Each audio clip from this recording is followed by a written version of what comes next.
Tonight, we leave behind the noise of the waking world, beyond the walls of cities, beyond the glow of firelight.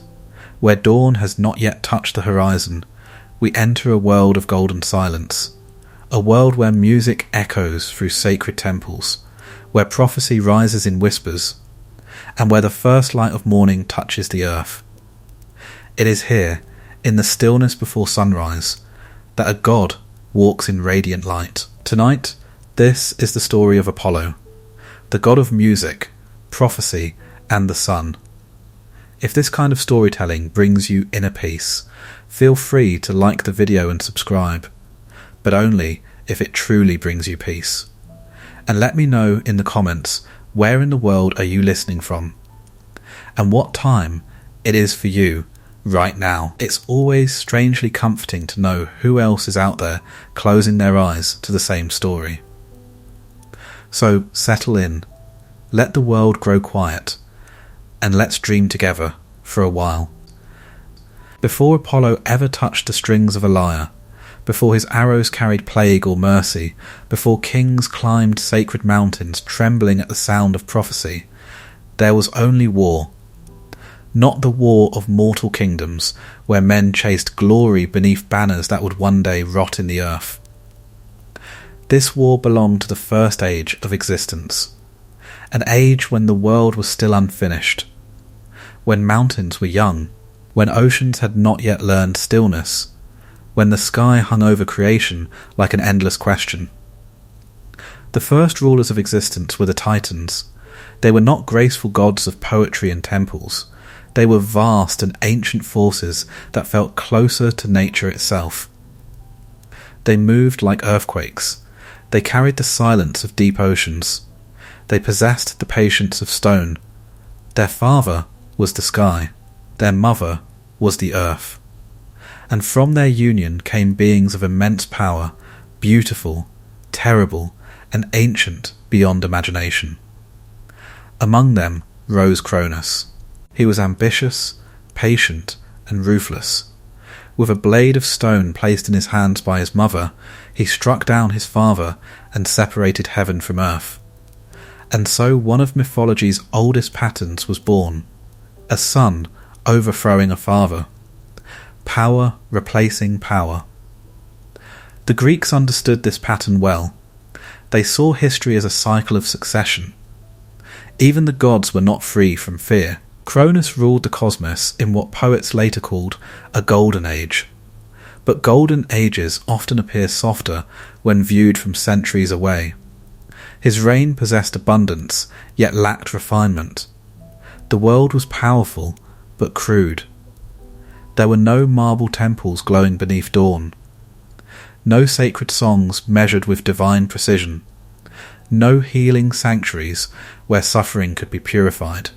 No voice of prophecy that could transform chaos into order. The universe existed, but it had not yet become beautiful. And perhaps that emptiness was already preparing a place for Apollo. Then prophecy entered Cronus's life like a whisper carried through darkness.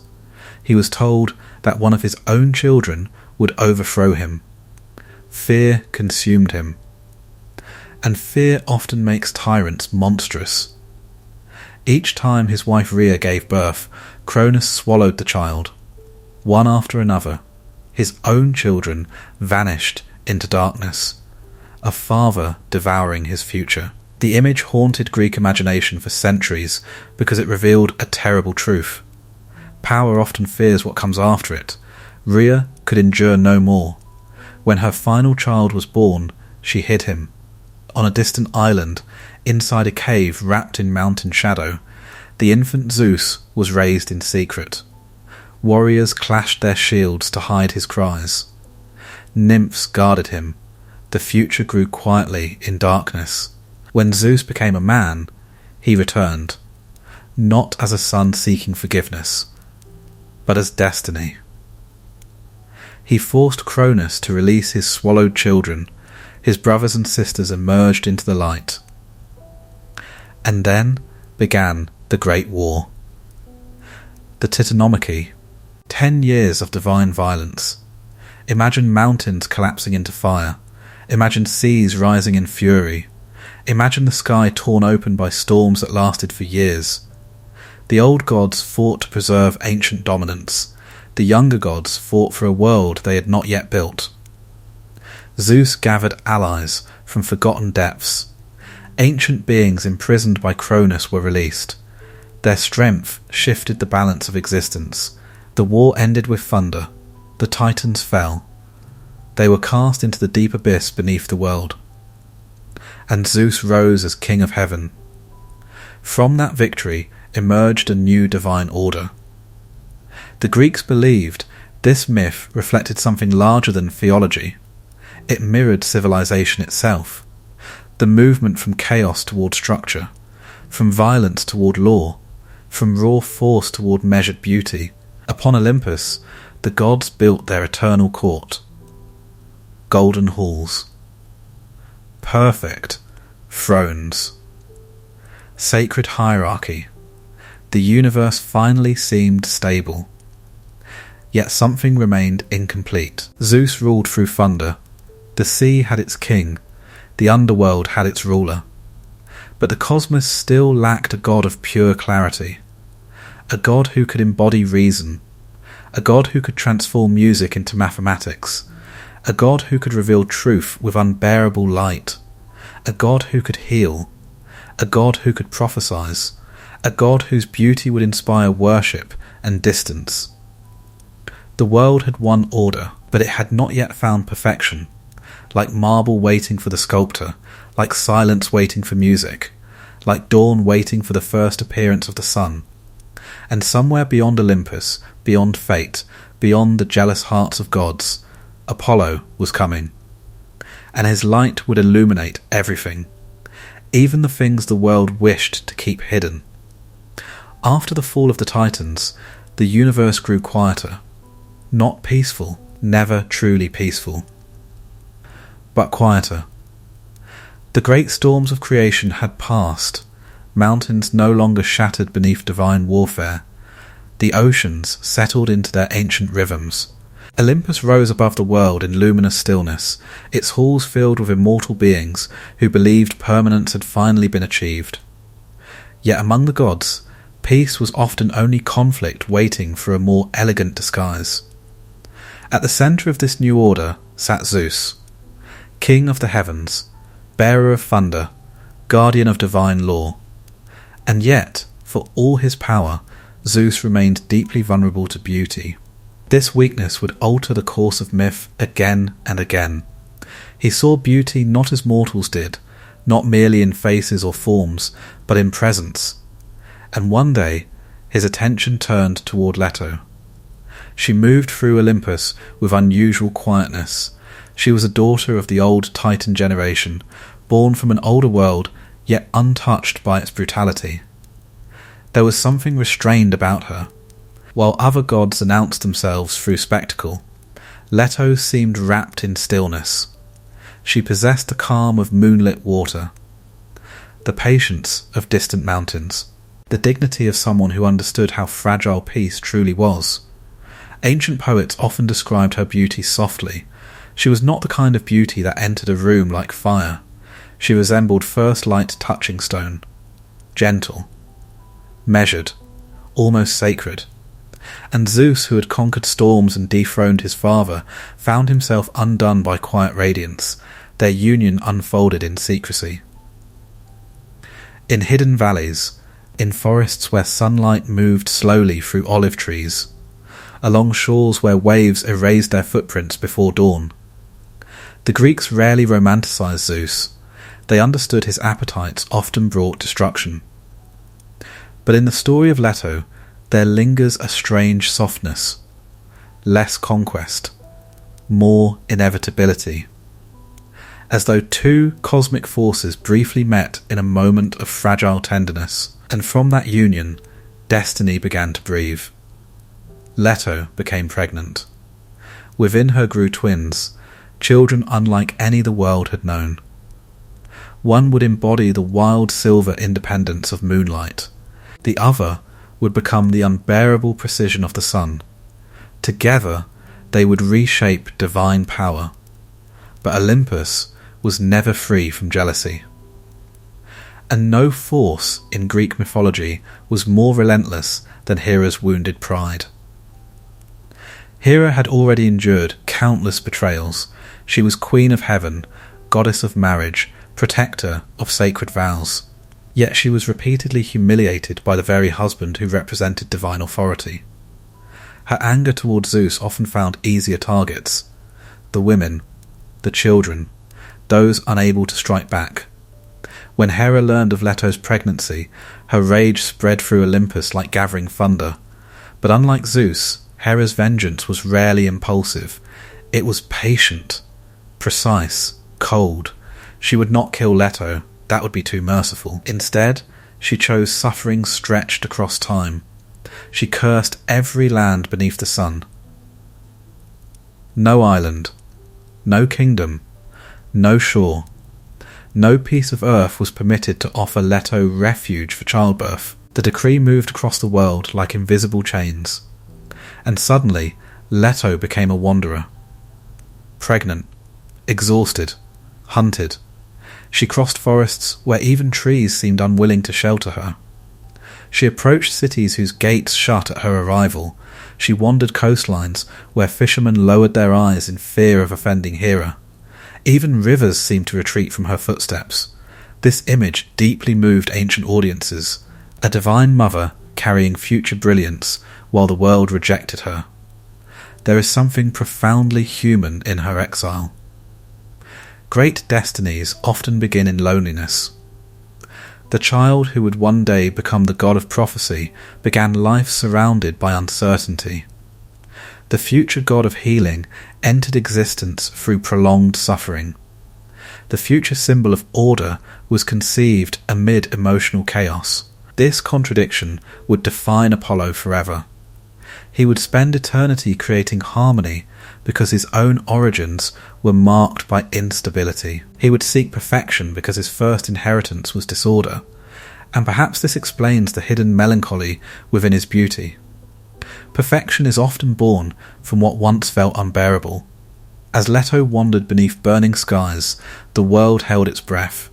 She grew weaker, the twins waited, and Hera watched. Above her, Olympus remained dazzling. Marble columns reflected sunlight. Golden cups overflowed with nectar. Immortal laughter echoed through sacred halls.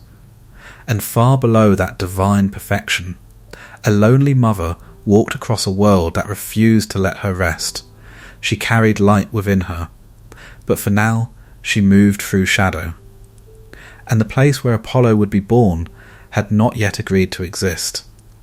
There are forms of suffering that arrive like lightning, sudden, violent, impossible to ignore. And then there are cruelties far more refined, cruelties that move slowly, that deny rest, that stretch pain across days until time itself begins to feel hostile. Hera understood the second kind. She was not merely the wife of Zeus. She was queen of Olympus, guardian of marriage, protector of vows, the divine embodiment of sacred union. And yet her own marriage existed beneath constant humiliation. Again and again, Zeus pursued mortal women, nymphs, goddesses, and strangers, whose names would become immortal only because they suffered his attention. The contradiction was cruelly visible. The goddess who protected fidelity was eternally betrayed. Ancient Greek storytellers understood this tension. They did not present Hera as simple villain or wounded victim. She was something far more unsettling, a goddess of dignity transformed by repeated humiliation into an architect of precise revenge. And now her attention turned fully toward Leto. Leto had done nothing loudly. She had not boasted. She had not sought status. She had not attempted to challenge Hera's place. But innocence rarely protects anyone in Greek myth, especially when pride has been wounded. Hera refused to strike Zeus directly. Thunder answered only to him. To confront the king of gods would destabilize Olympus itself. So her fury travelled downward, toward the vulnerable, toward the pregnant woman wandering beneath open skies. Hera spoke a curse that moved through the world like law. No land touched by sunlight would allow Leto to give birth. No mainland, no island, no fertile shore, no stable ground. The earth itself became hostile. And because divine cruelty often seeks witnesses, Hera ensured others participated. She commanded her daughter Eileithia, the goddess of childbirth, to remain far away. Without her presence, labour could not begin. Leto's body became a prison of waiting. Her children remained trapped between worlds. Days passed, then more. Ancient versions of the myth describe her wandering endlessly. Across valleys scented with cypress, across barren cliffs scorched by sun, across quiet villages where doors closed before she could knock, she moved through landscapes of extraordinary beauty that offered no mercy. This contradiction feels deeply Apollonian. Beauty beside suffering, radiance beside cruelty, perfection standing coldly above human pain. As Leto wandered, nature itself seemed afraid. Trees lowered their branches but could not shelter her. Rivers glittered but would not stop. Mountains stood magnificent and indifferent. Even islands drifted in silence, unwilling to provoke Hera. The Greeks often imagined gods as reflections of political power, and Hera's curse resembles empire. One command from above, entire populations obeying through fear, no swords required, only isolation. Leto grew weaker. Her feet bled. Her breathing slowed. The twins within her waited in sacred silence, and still she walked. There is something deeply haunting about Apollo's beginning. He would become the god most associated with certainty. His priests would speak absolute truths. His temples would embody mathematical perfection. His music would reflect cosmic harmony. And yet his first experience of existence was uncertainty. He began not in triumph, but in exile, not in divine celebration, but in rejection. Perhaps this is why his later obsession with order feels so severe. Those born from instability often worship control. Those who begin life in chaos may spend eternity trying to silence it. At last Leto reached the edge of exhaustion. She stood beside endless water. The horizon shimmered with heat. The sea moved like liquid silver beneath the sun. And there, far in the distance, something drifted. A lonely island. Small, rocky, unclaimed. It floated upon the sea, rootless and uncertain. Unlike the great lands bound to Hera's command, this island belonged nowhere. It was unstable, forgotten, without importance. And because it possessed so little, it had less to fear. Leto looked toward it with fading strength. The island drifted quietly closer. As though fate itself had begun to move, the world had rejected her. But history was not finished. The god of light was nearing his first sunrise, and his birthplace would emerge not from power, but from something the mighty had overlooked. A fragile island floating alone between earth and sea. By now, the world knew her footsteps. Leto had walked across nearly every horizon the ancient Greeks could imagine. Her shadow had passed over fertile plains where wheat bent in the wind like waves of gold. She had crossed mountain paths where cold air sharpened the lungs. She had stood before cities of polished stone, hearing gates close before she could speak. Everywhere she went, the answer remained the same. No, not here, not under this roof, not upon this soil. The cruelty of Hera's curse was no longer merely divine punishment. It had become ritual humiliation. Each refusal reminded Leto that power reaches far beyond the hand that commands it. Fear carried Hera's voice into every corner of the world. Even those who pitied Leto dared not help her. Farmers looked away. Priests pretended not to see. Mothers held their own children closer as she passed, and perhaps that was the deepest wound. Not hatred, but silence. She wandered through forests where cedar trees released their fragrance into the warm air. She slept beside rivers bright as polished silver. At night she looked toward the stars and wondered whether the heavens felt shame. The children inside her continued to grow. 2 divine lives waiting behind the threshold of birth. One calm and watchful, one radiant and restless. Ancient poets often imagined unborn gods as conscious beings, listening to the world before entering it. If that was true, Apollo first heard exhaustion. He heard his mother's weakened breathing. He heard her prayers whispered into darkness. He heard doors shutting. He heard fear. Before he ever heard music, he heard rejection. This origin matters. Greek mythology often explained divine temperament through birth. Ares emerged from violence. Aphrodite rose from desire. Athena arrived through intellect and strategy.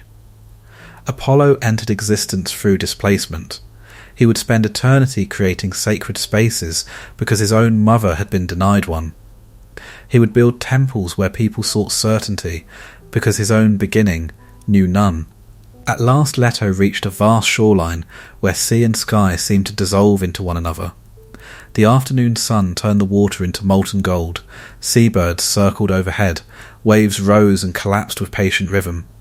She stood there trembling. Her body had become unbearably heavy. Pain moved through her in slow waves. She could go no farther. For the first time, despair approached her fully. Not loud despair, not dramatic grief, but the quiet surrender that comes when the body begins to understand its limits. She knelt at the edge of the sea. Salt wind moved through her hair. The horizon blurred. And then she saw it, far away, a shape drifting across the water. At first it seemed like mist, then stone, then land. A small floating island wandered alone across the sea. It had no roots beneath the ocean floor. It belonged nowhere. It answered to no kingdom. It was not fully claimed by Earth. And because Hera's curse bound fixed land, this wandering place existed outside certainty. The island was called Delos. At that time it was barren, wind-shaped rock, sparse trees, unremarkable shores. No great city stood upon it, no armies defended it, no temples crowned its hills. It was forgotten. And forgotten places often become sacred because no one powerful thinks to guard them. Leto stepped into the water. The sea rose around her ankles, then her knees, then her waist. She moved toward Delos with the final strength left in her body. Ancient storytellers described the island drifting closer in compassion, as though even stone possessed more mercy than Olympus. The image remains extraordinary, a wandering mother approaching a wandering island, both rootless, both rejected, both suspended between worlds. The sky dimmed into evening, the first stars appeared, and Delos waited. Not yet famous, not yet holy. Soon pilgrims would travel across oceans to kneel upon its soil. Soon kings would honour it, soon poets would immortalise it. But on this night, it was simply a lonely place willing to say yes.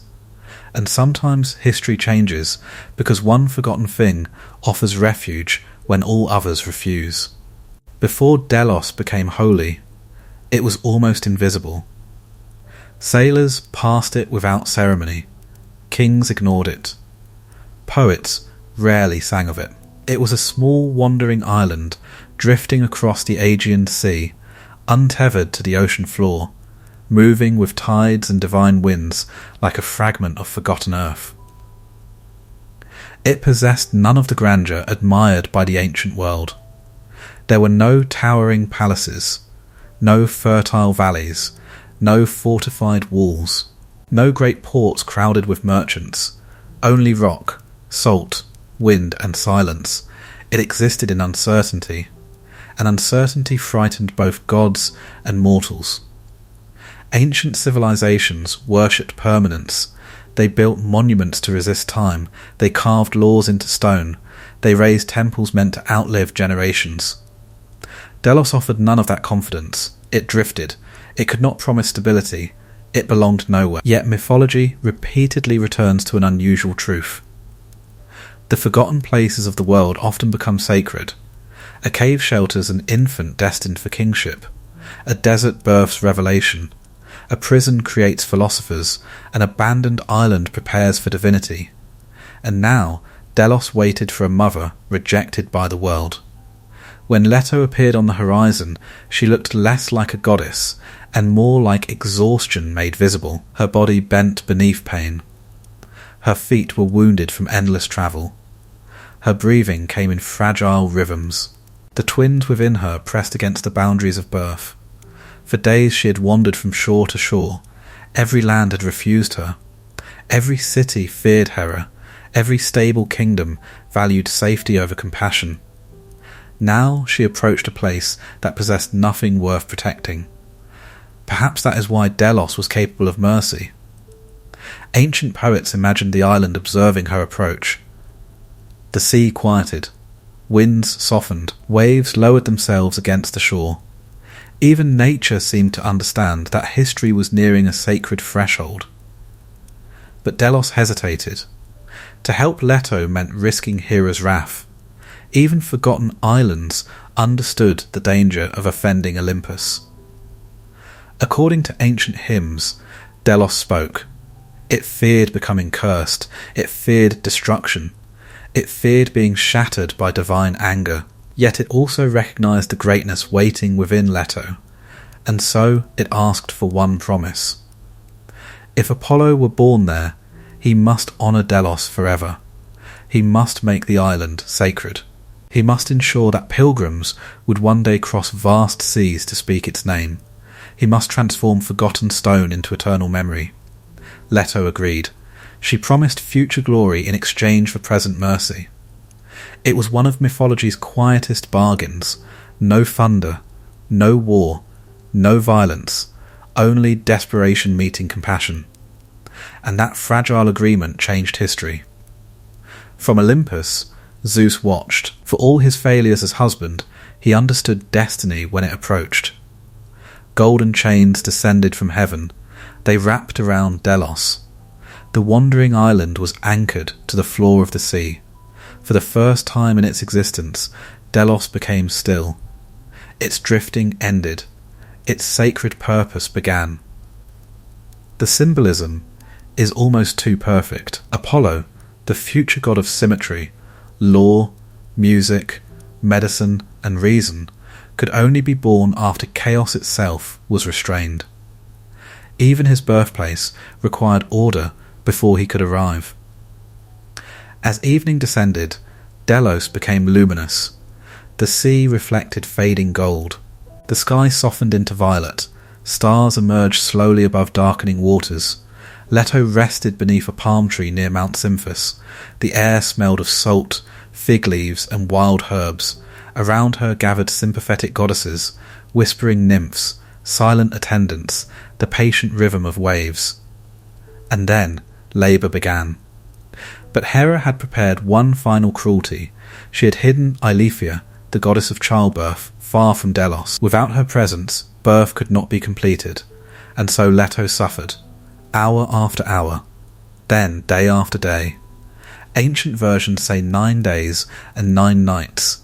Imagine the stillness of that suffering. The stars crossing the sky repeatedly, the sun rising and setting while pain remains unchanged, the sea continuing its endless rhythm while a mother pleads for release. The gods watched. Some pitied her. Few dared oppose Hera directly. At last, Iris was sent in secret. She moved like a streak of colour through the heavens and brought Eileithyia to Delos. The moment she arrived, the balance shifted. The tension that had gripped earth and sky began to loosen. Leto cried out. The night deepened, and the first child emerged. Not Apollo. First came Artemis, silver before gold, moonlight before sunrise, the hunt before prophecy. The independent daughter arrived first beneath a sky full of stars, and Delos, once forgotten, rootless and ignored, became the cradle of immortality. But the greater light had not yet risen.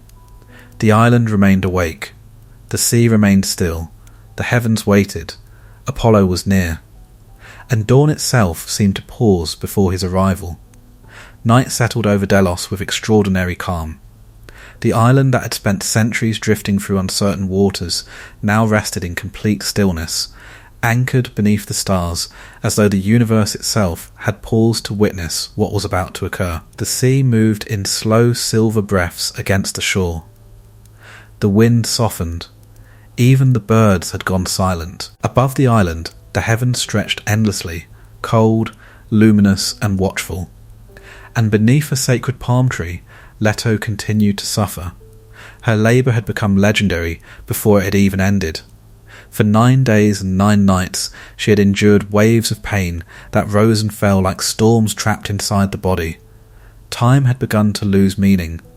Sunrise blurred into sunset. Stars appeared and vanished. The sea maintained its eternal rhythm, while Leto remained suspended between creation and release. Around her gathered sympathetic goddesses. Nymphs brought water from hidden springs. Gentle hands wiped sweat from her forehead. Whispers of comfort drifted through the night air.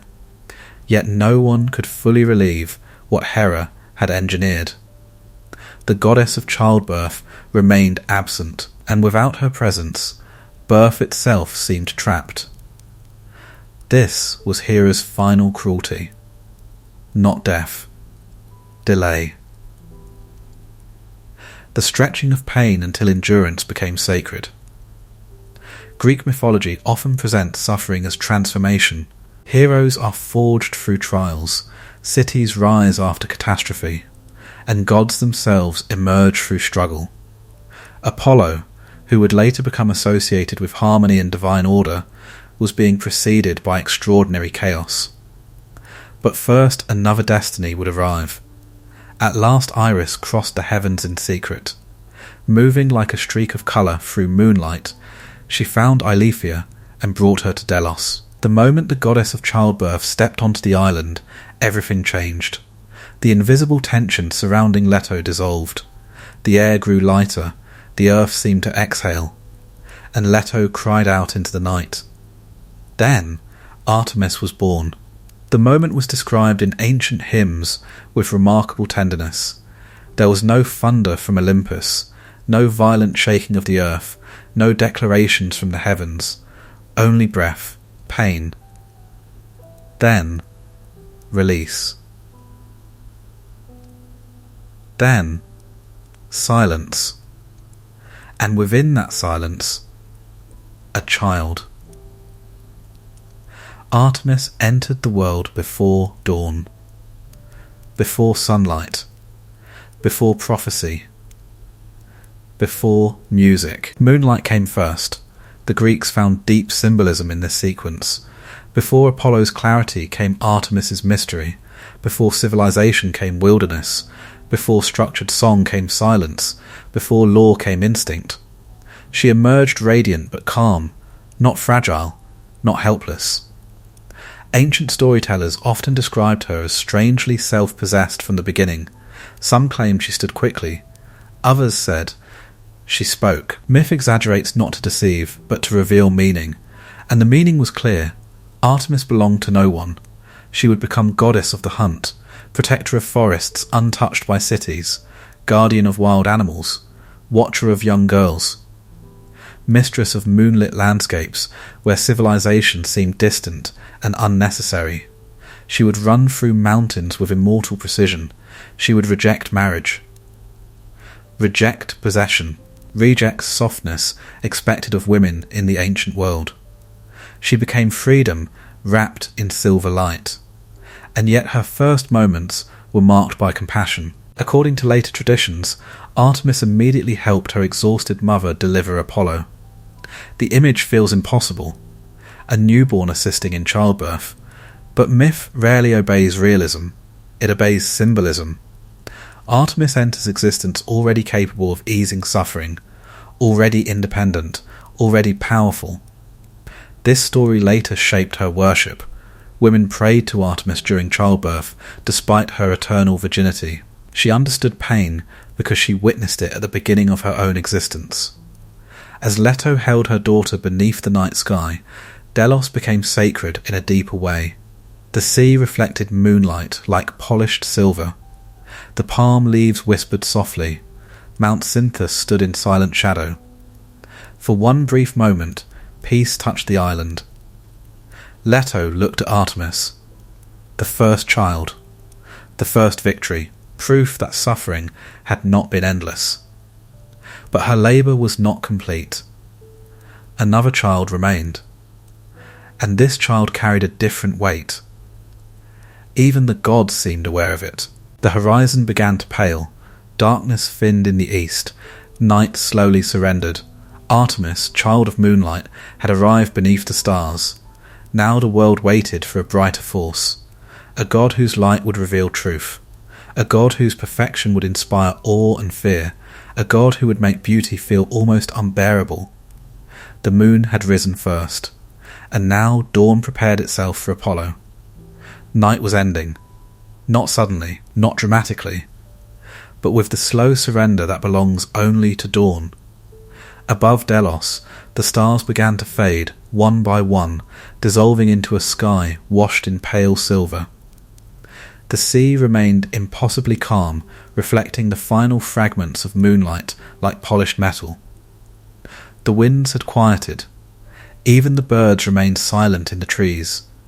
It was as if the world understood that sound itself should wait. Artemis had already been born. She rested beside her mother, radiant and still, a child of moonlight who had entered existence beneath darkness and stars. But Leto's suffering had not ended. Another child remained, and this child carried a different kind of gravity. If Artemis belonged to wilderness, Apollo would belong to structure. If Artemis moved through shadow, Apollo would become associated with revelation. If Artemis represented sacred distance, Apollo would become the unbearable brightness of truth.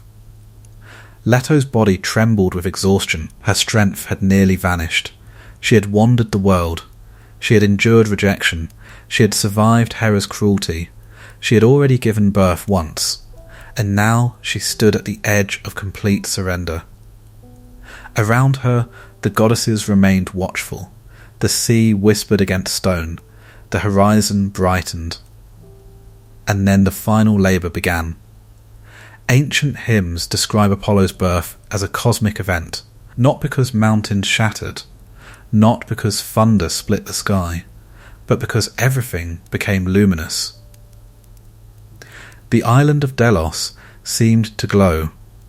Swans circled above the waters. The air grew warm. Light spilled slowly across the sea. And then Apollo emerged, golden, radiant, perfect.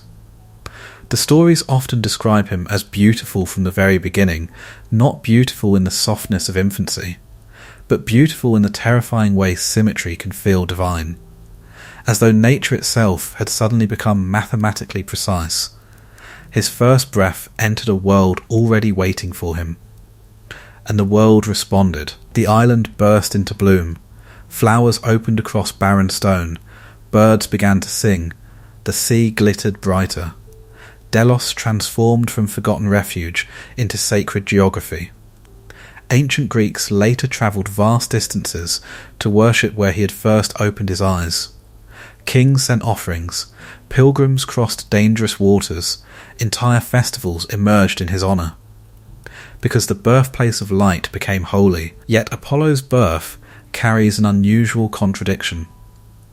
He was born from extraordinary suffering, from exile, from rejection, from instability, and yet he emerged as the god most associated with perfection. This contradiction lives at the centre of his mythology. He spends eternity creating harmony because his origins were chaotic. He seeks clarity because his first world was uncertain. He becomes obsessed with precision because his beginning was marked by pain. Perfection is often a response to disorder. The Greeks understood this. Their temples pursued flawless symmetry because life itself rarely offered balance. Their philosophy searched for reason because existence often felt unpredictable. Apollo became the divine expression of that longing. He represented the dream that chaos could be transformed into form, that pain could become music, that suffering could become beauty, that disorder could be disciplined into light. After his birth, the gods gathered. They brought gifts, golden ornaments, sacred garments, nectar and ambrosia. They recognized immediately that this child would hold immense influence, not merely through strength, but through refinement. Apollo would shape civilization itself. He would govern prophecy, music, medicine, poetry, architecture, discipline, sacred law. His influence would stretch far beyond mythology. Centuries later, philosophers would invoke him. Artists would carve his face into marble. Emperors would compare themselves to him. Even modern ideas of rational beauty still carry his shadow. But on this first morning, none of that existed yet. There was only a mother holding her son, a sister watching quietly, a forgotten island transformed forever, and sunlight rising over the sea. Apollo opened his eyes to dawn. It was a fitting beginning. He would spend eternity associated with light. Yet light reveals everything: beauty, truth, imperfection, cruelty. Apollo would one day embody all of it. For now, he was simply new. And as the first sunrise touched Delos, the world welcomed a god who would illuminate both its greatest achievements and its deepest flaws. Morning arrived slowly over Delos, the kind of morning that feels less like an event and more like a revelation. Darkness did not vanish all at once. It withdrew with elegance, surrendering the sky to soft bands of silver, rose and pale gold. The sea reflected every colour with such stillness that horizon and water seemed briefly indistinguishable. Delos had changed. Only hours earlier it had been a forgotten island, known mainly to wandering sailors and passing fishermen. Now it carried the weight of sacred memory. Its stones had witnessed the birth of 2 divine children. Its barren soil had become holy ground. Its name would now travel farther than empires. Leto rested beneath the palm tree where history had altered itself. Exhaustion covered her like a second skin, yet beneath that exhaustion lived a quiet triumph. She had survived Hera's cruelty. She had endured exile. She had brought 2 gods into existence, one born beneath moonlight, one born at dawn. Artemis remained near her mother, watchful and calm. Apollo lay in her arms. And already mythology begins to accelerate. Unlike mortal children, divine infants rarely remain helpless for long. Ancient hymns tell us that Apollo transformed with astonishing speed. He was fed nectar and ambrosia, the food of immortality, and almost immediately he began to grow. The infant body did not contain him for long. His limbs strengthened, his posture straightened, his beauty sharpened into something almost unsettling. Golden hair, clear eyes, a face so symmetrical that later sculptors would spend centuries trying to capture it in marble. The Greeks often portrayed divine beauty as dangerous. Beauty could inspire worship, but it could also create distance. Perfection often feels untouchable. Apollo would become perhaps the clearest expression of this idea. He was radiant enough to be adored, and distant enough to feel impossible to truly know. Ancient worshippers approached him with both admiration and caution. Unlike Dionysus, who dissolved boundaries, Apollo created them. Unlike Aphrodite, who invited longing, Apollo often remained emotionally unreachable. Unlike Ares, who embodied visible violence, Apollo's power felt precise, measured, elegant, and therefore more frightening. Within a single day, Apollo is said to have spoken. His first words were not cries for comfort, they were declarations of identity. He demanded a lyre, he demanded a bow, and he declared his future relationship with prophecy. The symbolism could not be clearer. Music, discipline, knowledge, these would define him forever. The lyre represented harmony, measured beauty. Mathematics transformed into sound. The bow represented distance, precision, the ability to strike from afar, and prophecy represented perhaps the most terrifying gift of all. Truth before it happens. The Greeks both desired and feared prophecy. To know the future sounded like power, yet their myths repeatedly warned that knowledge often arrives without comfort. Apollo would become the divine voice of truths people were rarely prepared to hear. As sunlight rose higher over Delos, the gods watched. They understood that something profound had entered their world. Zeus ruled through authority. Poseidon ruled through force. Hades ruled through inevitability. Apollo would rule through illumination. He would expose what others hid. And light is not always gentle. It reveals beauty. But it also reveals flaws. It uncovers lies. It strips away comforting illusions. This is why Apollo's mythology often carries hidden cruelty. Perfection can become merciless. Truth can wound. Order can suffocate. His brilliance would inspire civilization, yet it would also leave scars. For now, however, none of those tragedies had arrived. Delos remained peaceful. The sea moved softly against sacred shores. Birds circled above Mount Cymphus. Priests did not yet exist. Temples had not yet risen. No oracle had spoken. No lovers had been cursed. No mortal had challenged his pride. The world still knew him only as possibility. A newborn god standing at the edge of eternity. Apollo looked toward the horizon, toward lands he had never seen, toward mountains where temples would rise, toward cities that would worship him, toward futures where his light would heal and destroy. The first morning of Apollo's existence ended in perfect stillness, and then, almost immediately, he began walking toward destiny. Most childhoods unfold slowly. A first step, a first word, years of uncertainty, lessons repeated, mistakes forgiven. Time allows ordinary children the mercy of becoming. The gods were rarely granted such softness, and Apollo least of all. From the moment he opened his eyes on Delos, the world expected completion. He had been born in light, born into prophecy, born carrying an elegance that already felt fully formed. Even as an infant, he seemed less like a child and more like an idea entering reality. Within days, according to some traditions, within hours, Apollo grew beyond infancy. The Greeks often accelerated divine childhood to emphasize destiny. What takes mortals years, gods achieve almost instantly.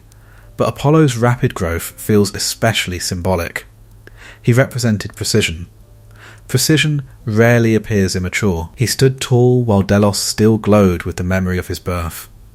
His body carried youthful beauty, but his gaze already held distance. There was something unsettling about him. Not because he appeared monstrous. Quite the opposite. He seemed too perfect, too symmetrical, too composed. The kind of beauty that leaves observers speechless rather than comforted. Ancient sculptors spent centuries trying to recreate this quality. The idealized male form in Greek art, balanced muscles, calm expression, controlled posture, owes much to Apollo. He became the physical language of perfection. But perfection often isolates.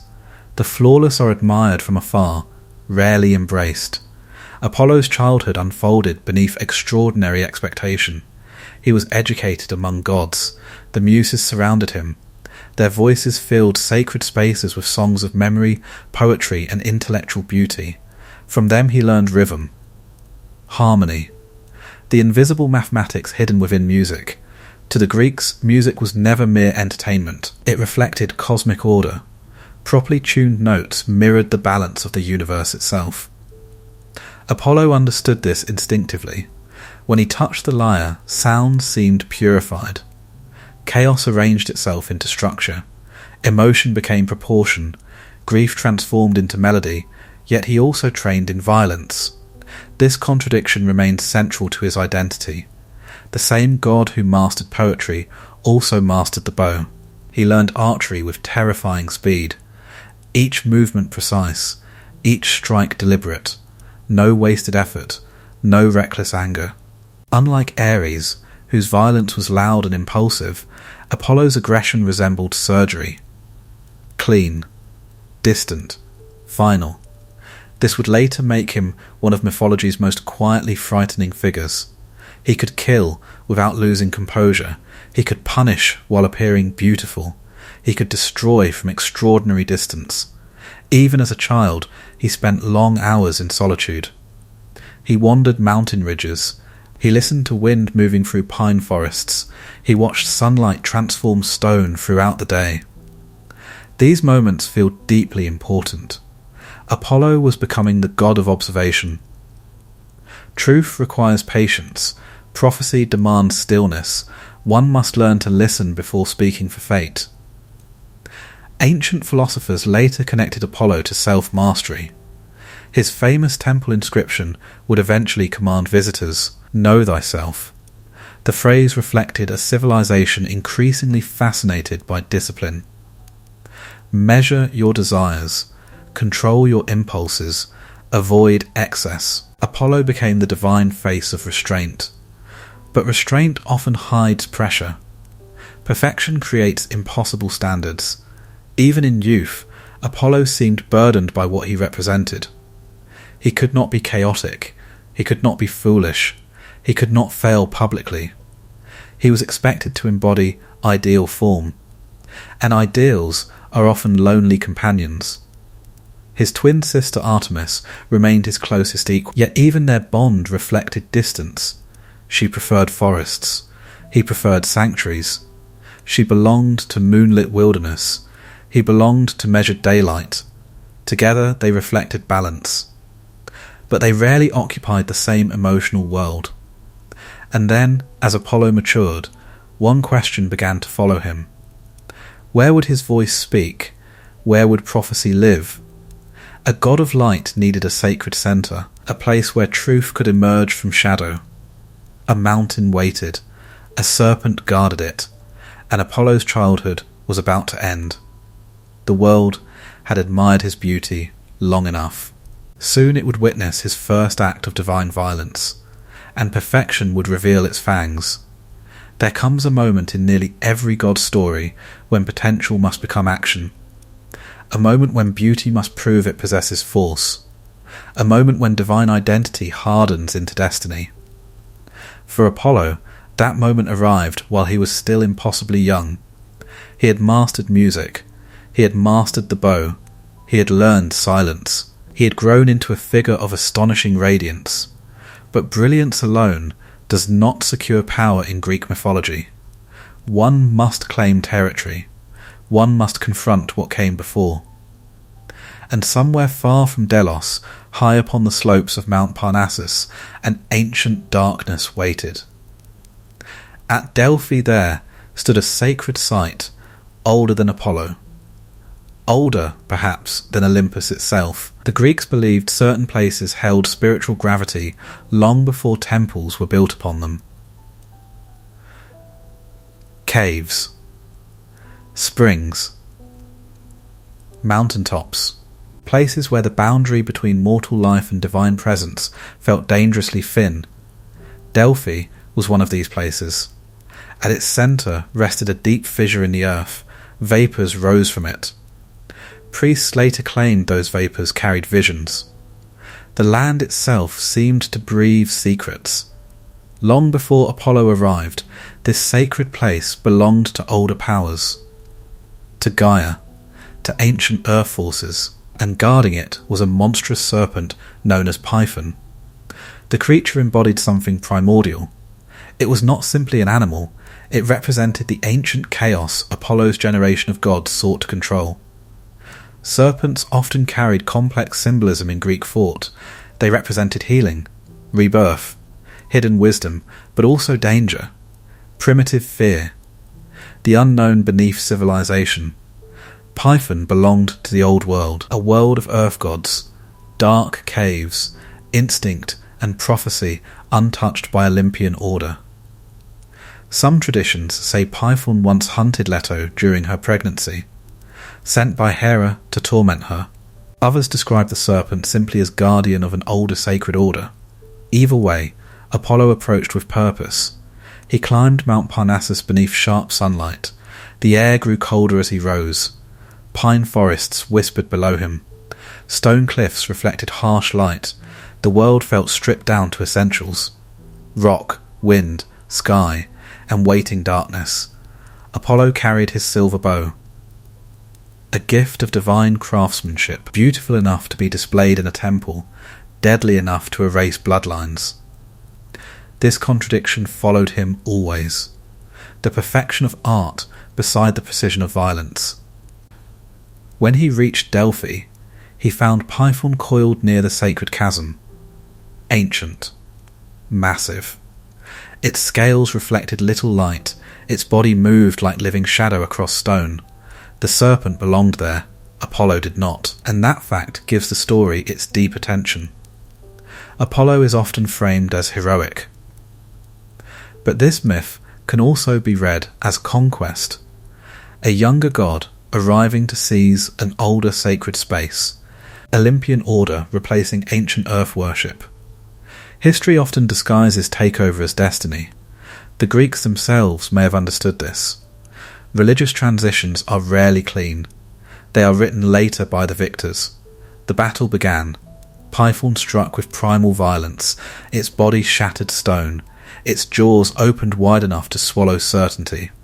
Apollo moved with impossible precision. He did not rage. He calculated. Arrow after arrow left his bow. Each one carried light. Each one struck with mathematical certainty. The serpent writhed. The mountain echoed. Birds fled into the sky. The sacred valley trembled. And finally, Apollo fired the fatal shot. Python collapsed. Ancient darkness bled into sacred earth. Silence followed. The old guardian was dead. Apollo stood above the body of a creature older than his own worship, victorious, radiant, and forever changed. This was his first great act of violence, and like many acts committed in the name of order, it carried both triumph and moral ambiguity. Apollo had defeated chaos, but he had also destroyed something ancient, something sacred. Even he seemed to understand this, because after the killing, Apollo required purification. He had spilled blood. Even justified blood carried spiritual consequence. This reveals something sophisticated in Greek religion. Victory did not erase guilt. Power still required cleansing. Apollo travelled to be purified, and when he returned, Delphi belonged to him. The serpent's body decayed. Some say the name Python gave rise to the title of the future priestess Pythia.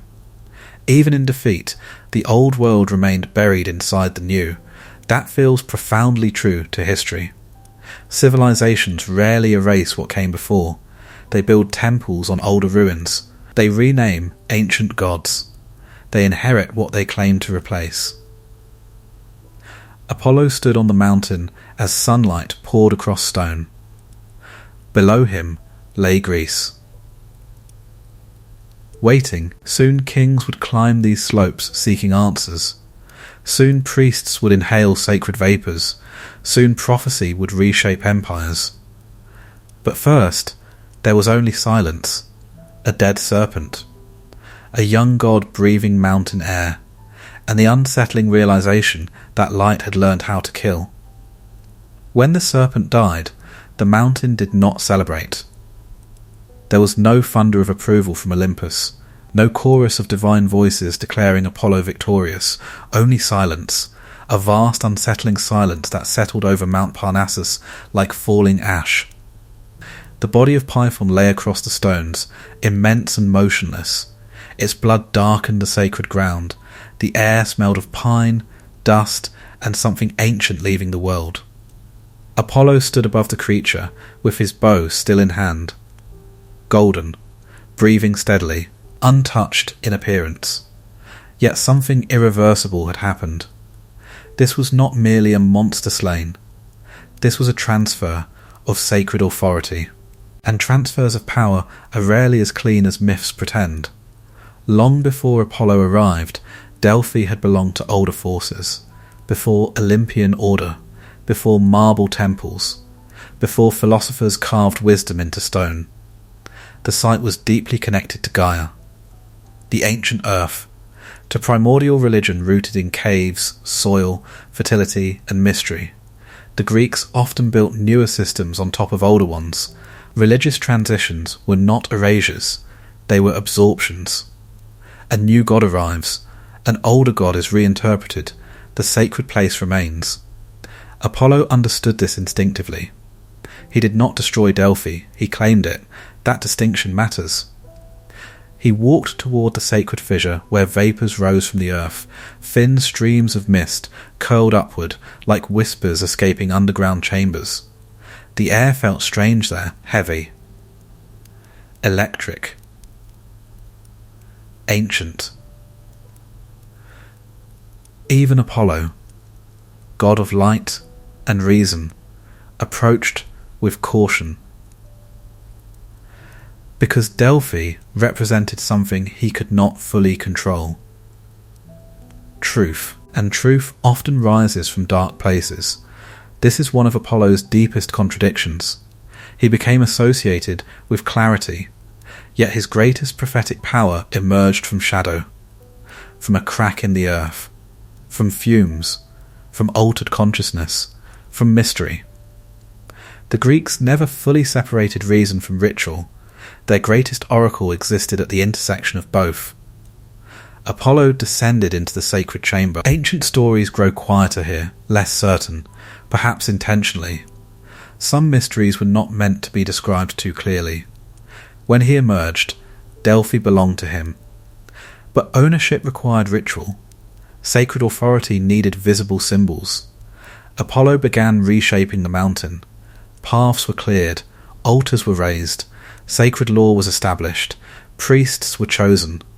Rituals developed slowly. The wild spiritual geography of Delphi became structured, measured, ordered. This was Apollo's signature. He rarely erased chaos entirely. He disciplined it. He transformed raw power into sacred institution. That process mirrors the rise of Greek civilization itself. Wild landscapes became cities. Oral tradition became philosophy. Violence became law. Apollo stood at the centre of this transformation. His temple would eventually bear one of history's most famous inscriptions. Know thyself. 2 simple words. Yet they carried immense philosophical weight. To know oneself meant understanding limits, desires, weaknesses, mortality. It was both spiritual and practical. A warning against excess, a demand for discipline, perfectly Apollonian. And yet beneath the polished stone, Python remained. The old world was never fully gone. The title of Delphi's future priestess became Pythia, named after the serpent Apollo killed. Even victory carried memory. Even order depended on what it conquered. This feels deeply human.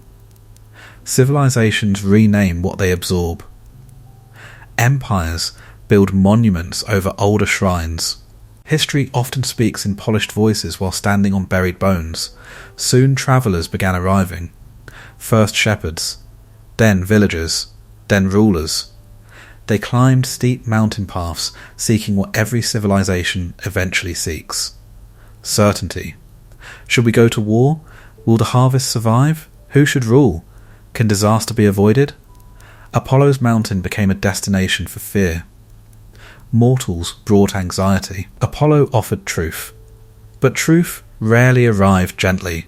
His answers would become famous for precision wrapped in ambiguity, enough clarity to feel divine, enough uncertainty to remain terrifying. This too reflected life. Truth is rarely simple, and prophecy rarely comforts. As evening fell over Delphi for the first time under Apollo's rule, the mountain glowed with fading gold. The cliffs burned orange. The valleys darkened below. Smoke rose from fresh altars. The sacred spring reflected the final light of day. Apollo stood above it all. Young, beautiful, victorious, and already distant. He had claimed his mountain. He had transformed ancient chaos into sacred order. But the most powerful voice at Delphi had not yet spoken. The mountain still held its breath, and deep beneath the temple floor, prophecy was waiting to speak through human lips.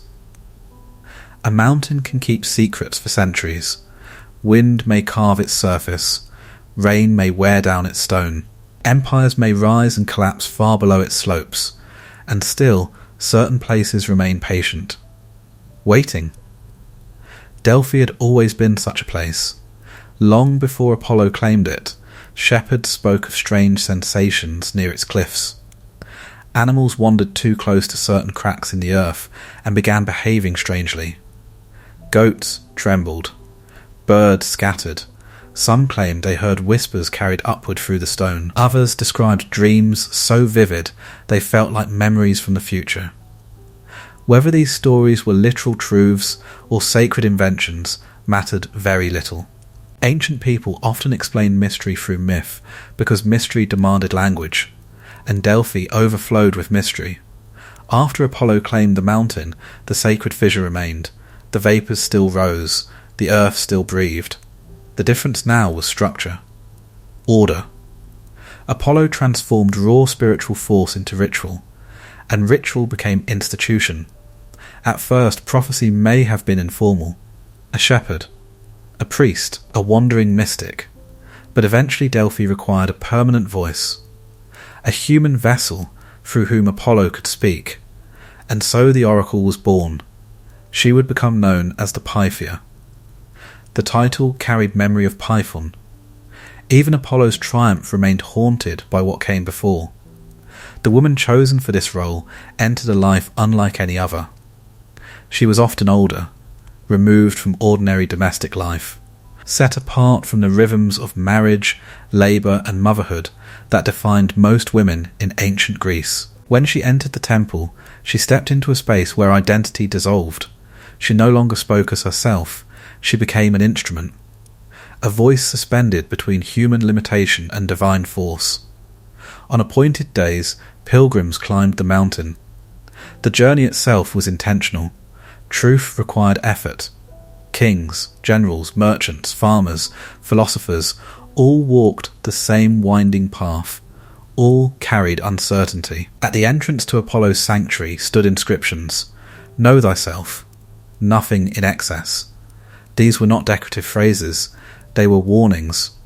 Before seeking answers about the future, one must first confront personal blindness.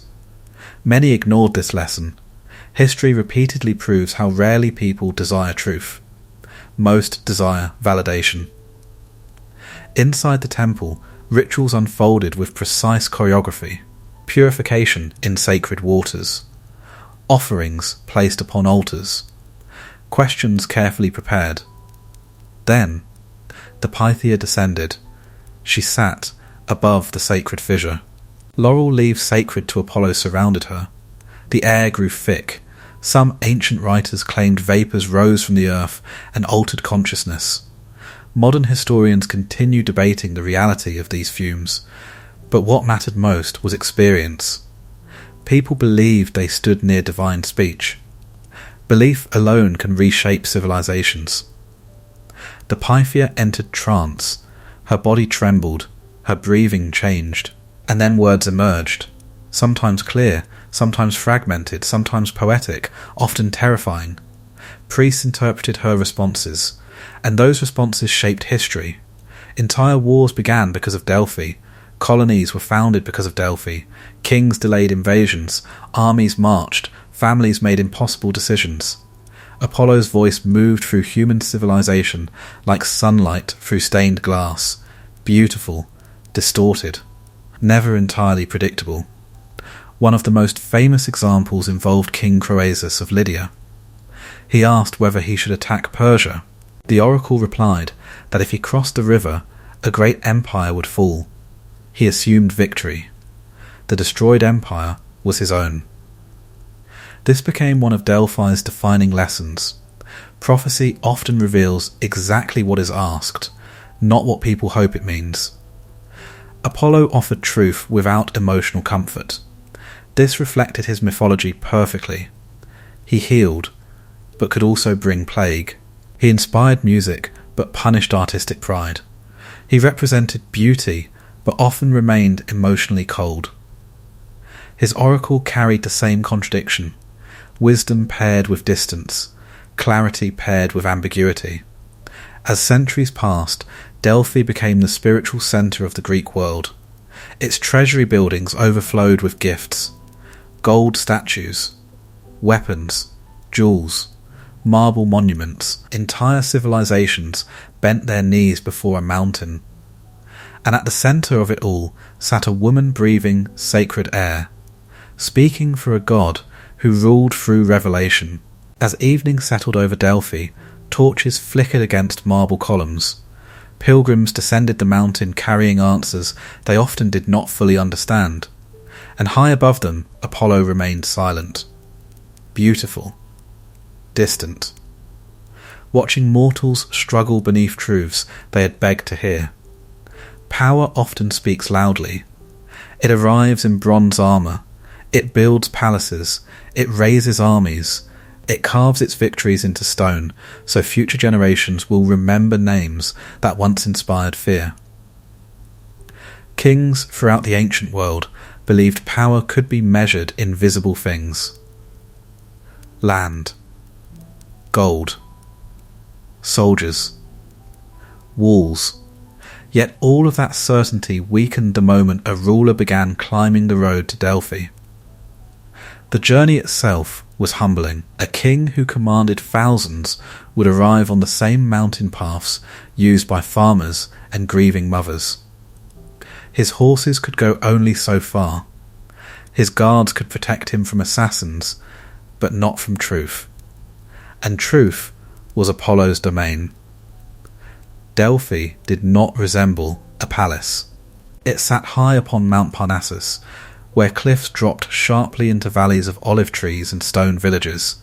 The air carried pine and cold wind. Silence often settled between conversations. It was a place designed to remind visitors how small they were, and kings hated feeling small. But they came anyway, again and again. Because rulers are often surrounded by flattering voices.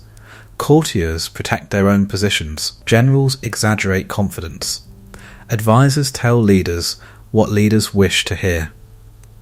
Apollo's oracle offered something rare, an answer untouched by personal ambition, or at least that was the hope. The truth was more complicated. Prophecy is powerful precisely because it resists control.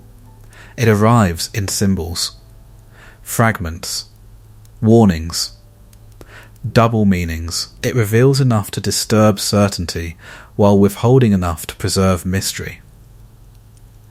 This made Apollo terrifying. He illuminated truth without making life easier. Perhaps that is why ancient people trusted him.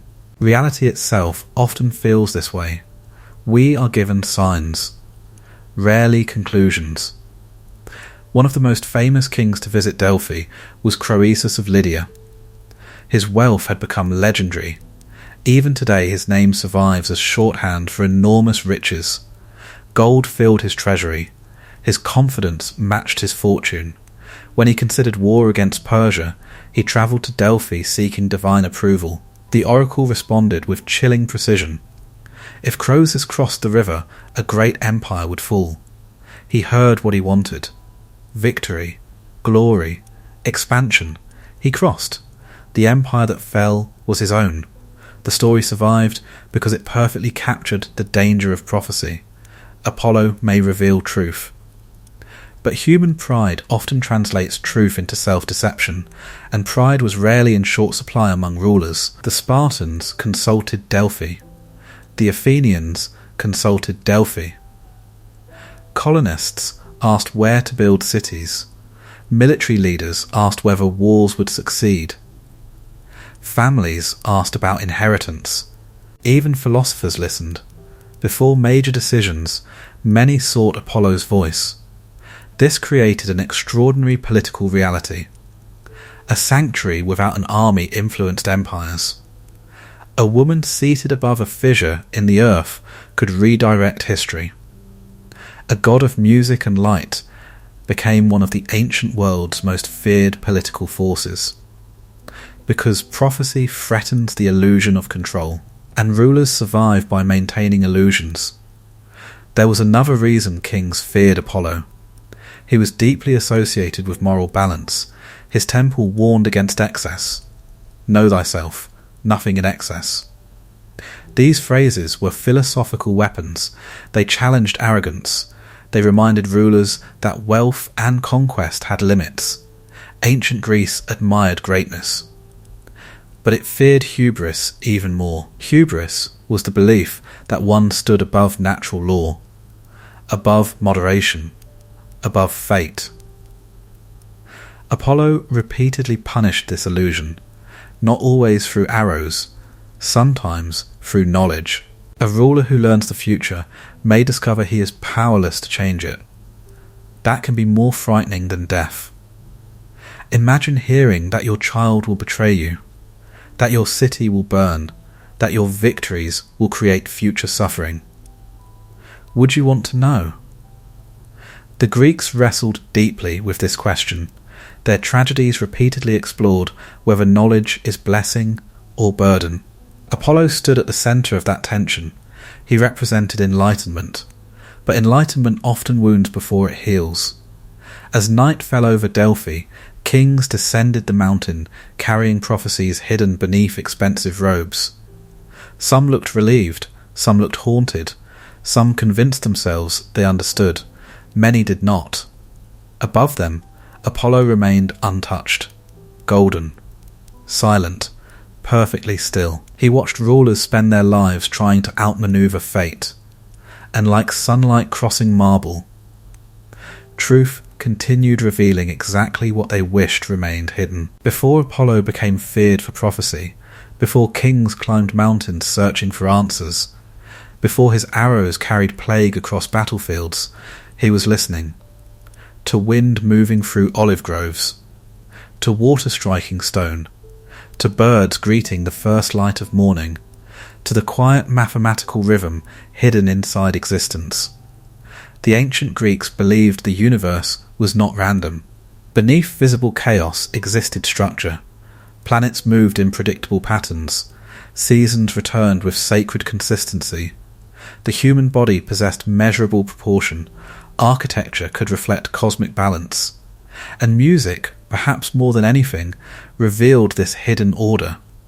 A properly tuned string could produce harmony that felt almost supernatural. To Greek philosophers, music was not merely entertainment.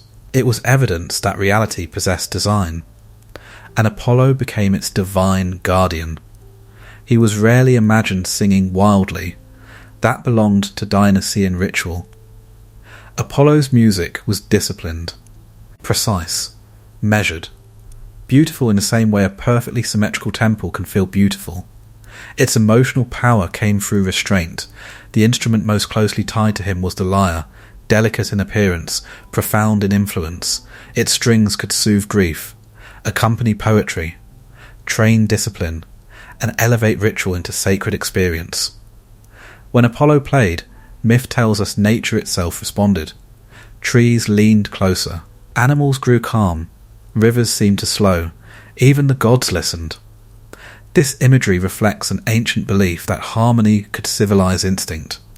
Music made chaos behave. It transformed emotion into form. Apollo represented this transformation perfectly. He did not reject emotion. He arranged it. He refined it. He gave it proportion. That idea would echo through Western civilization for centuries. Greek music theory influenced Roman education. Roman education influenced medieval philosophy. Renaissance artists revived Apollonian ideals. Even modern conservatories inherit this ancient belief that disciplined practice can produce transcendent beauty. Apollo stands quietly behind concert halls, behind symphonies, behind scales repeated by exhausted students, behind the idea that beauty demands work. He was also leader of the Muses, 9 divine sisters governing poetry, history, dance, astronomy, tragedy, and song. Together they lived near Mount Helicon and other sacred spaces where creativity felt inseparable from divine presence. Artists prayed to them before creating, and Apollo stood at their centre, not as chaotic inspiration, but as disciplined brilliance. This distinction matters. There are 2 ancient visions of creativity. One erupts like wildfire, the other emerges through patience. Apollo ruled the second. Revision, practice, precision. The repeated pursuit of perfection. This made him deeply admired and quietly intimidating, because perfection rarely feels forgiving. A musician standing before Apollo would not expect mercy for laziness, only excellence, only discipline, only complete devotion to craft. There is melancholy hidden inside this ideal. To create flawless beauty often requires sacrificing spontaneity. Joy may become duty, expression may become performance. Apollo's gifts often carried hidden costs. His music healed, but it also demanded control, and control can become its own prison. Ancient physicians even linked music to health. Certain melodies were believed to calm emotional imbalance. Others prepared warriors for discipline. Songs shaped memory. Children learned through rhythm. Religious ceremonies depended on sacred hymns. Apollo's influence touched nearly every aspect of Greek life. He was not simply god of musicians. He represented the belief that civilization itself requires harmony. Without harmony, cities become noise. Politics becomes chaos. Thought becomes fragmentation. Apollo offered order through sound, yet mythology rarely allows perfection to remain unchallenged. Where excellence exists, envy follows. Where beauty becomes sacred, someone eventually attempts to surpass it. And Apollo's musical supremacy would soon be tested, not by another god, but by a child of chaos, a newborn trickster with impossible charm. Before Apollo could become master of sacred music uncontested, he would meet a younger god who could steal cattle before learning to walk, and who would place a new instrument into Apollo's hands. The next great song of Olympus was about to begin. Perfection often assumes the world will behave according to rules. Apollo understood discipline. He understood symmetry. He understood sacred order, the measured movement of stars, the mathematical purity of music, the disciplined rituals of prophecy. Then Hermes was born, and suddenly the universe laughed. Hermes entered mythology like a spark landing on dry grass. He was born at dawn in a cave on Mount Serene to Maia, one of the quiet daughters of Atlas. Before sunset, he had already begun rewriting expectations. Most divine children required time. Hermes treated time as a minor inconvenience. Hours after his birth, he climbed from his cradle. He wandered into the wilderness, and there he found a tortoise. Ancient myth pauses strangely here, because Hermes does something profoundly symbolic. He kills the tortoise, he empties its shell, he stretches strings across it, and he creates the first lyre. Innovation often begins with disruption. Beauty emerges from unlikely materials. Hermes embodied improvisation. Where Apollo represented refinement, Hermes represented invention. But the young god was not finished. He soon discovered Apollo's sacred cattle grazing peacefully in distant fields. And he stole them, not carelessly, brilliantly. He reversed their footprints so they appeared to walk backward. He disguised his own tracks. He moved like a thought impossible to catch. By evening, he had committed theft, invented an instrument, and returned home pretending innocence. When Apollo discovered the missing cattle, his fury arrived with unusual speed. Unlike Ares, Apollo rarely exploded without reason, but sacred order had been violated, property stolen, truth distorted, tracks manipulated, reality itself had been mocked. Apollo followed the trail, or what remained of it. Eventually he arrived at Maia's cave. There lay Hermes, wrapped like an innocent infant. Small, quiet, almost absurdly harmless. Apollo accused him immediately. Hermes responded with flawless deception. He was only a baby. How could he possibly steal cattle? How could an infant commit such crimes? The scene feels almost theatrical. Apollo, the god of clarity, confronted by a child who weaponized ambiguity. Truth meeting mischief. Order meeting improvisation. Neither fully understanding the other. Unable to resolve the conflict alone, they travelled to Zeus. Olympus watched with amusement. Apollo presented evidence. Hermes lied beautifully. Zeus laughed. Eventually, the truth emerged. Hermes led Apollo to the hidden cattle. The conflict should have ended there. But mythology often prefers transformation over simple resolution. Before returning the cattle fully, Hermes lifted the strange instrument he had built, the lyre. Then he played. The sound changed everything. Apollo listened. And for perhaps the first time in his life, he was surprised. The music possessed extraordinary beauty.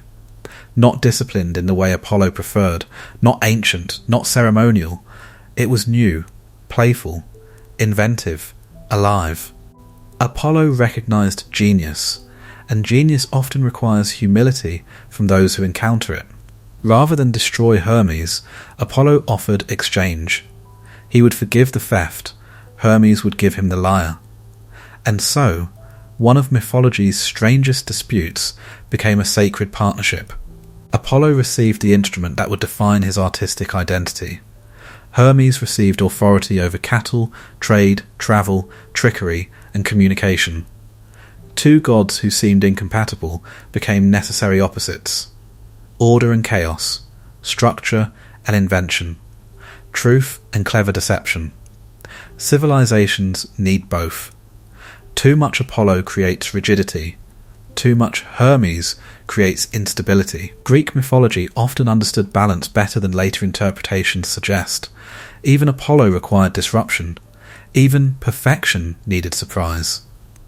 This myth also explains something profound about artistic creation. Great art rarely emerges from discipline alone.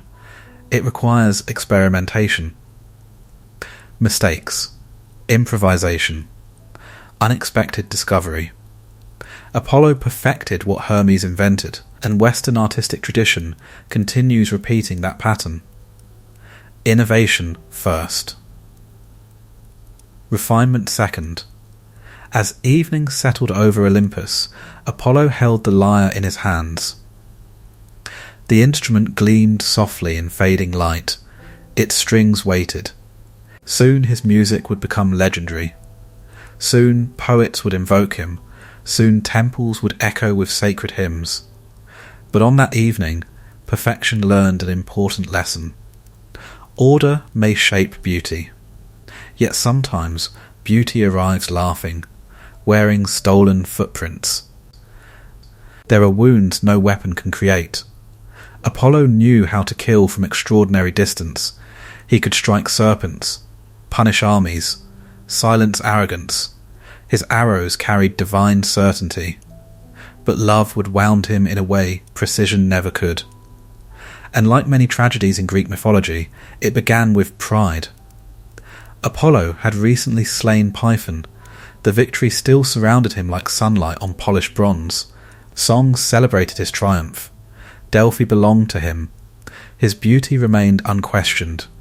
His confidence had sharpened into something dangerous.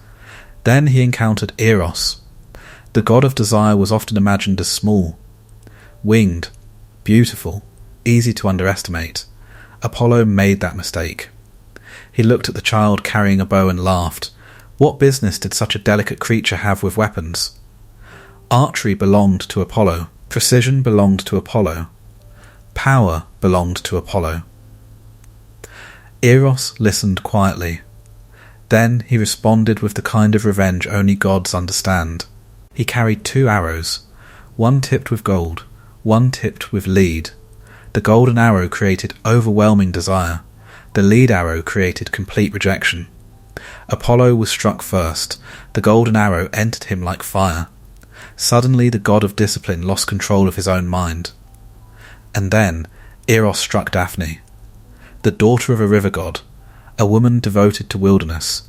She loved forests, running water, open skies untouched by cities.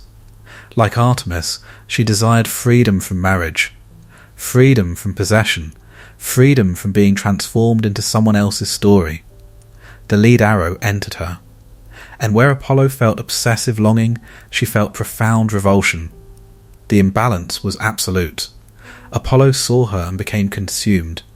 Her movement through forests, her untamed hair, her refusal to perform softness, she resembled everything his orderly world struggled to contain. He pursued her through valleys and forests.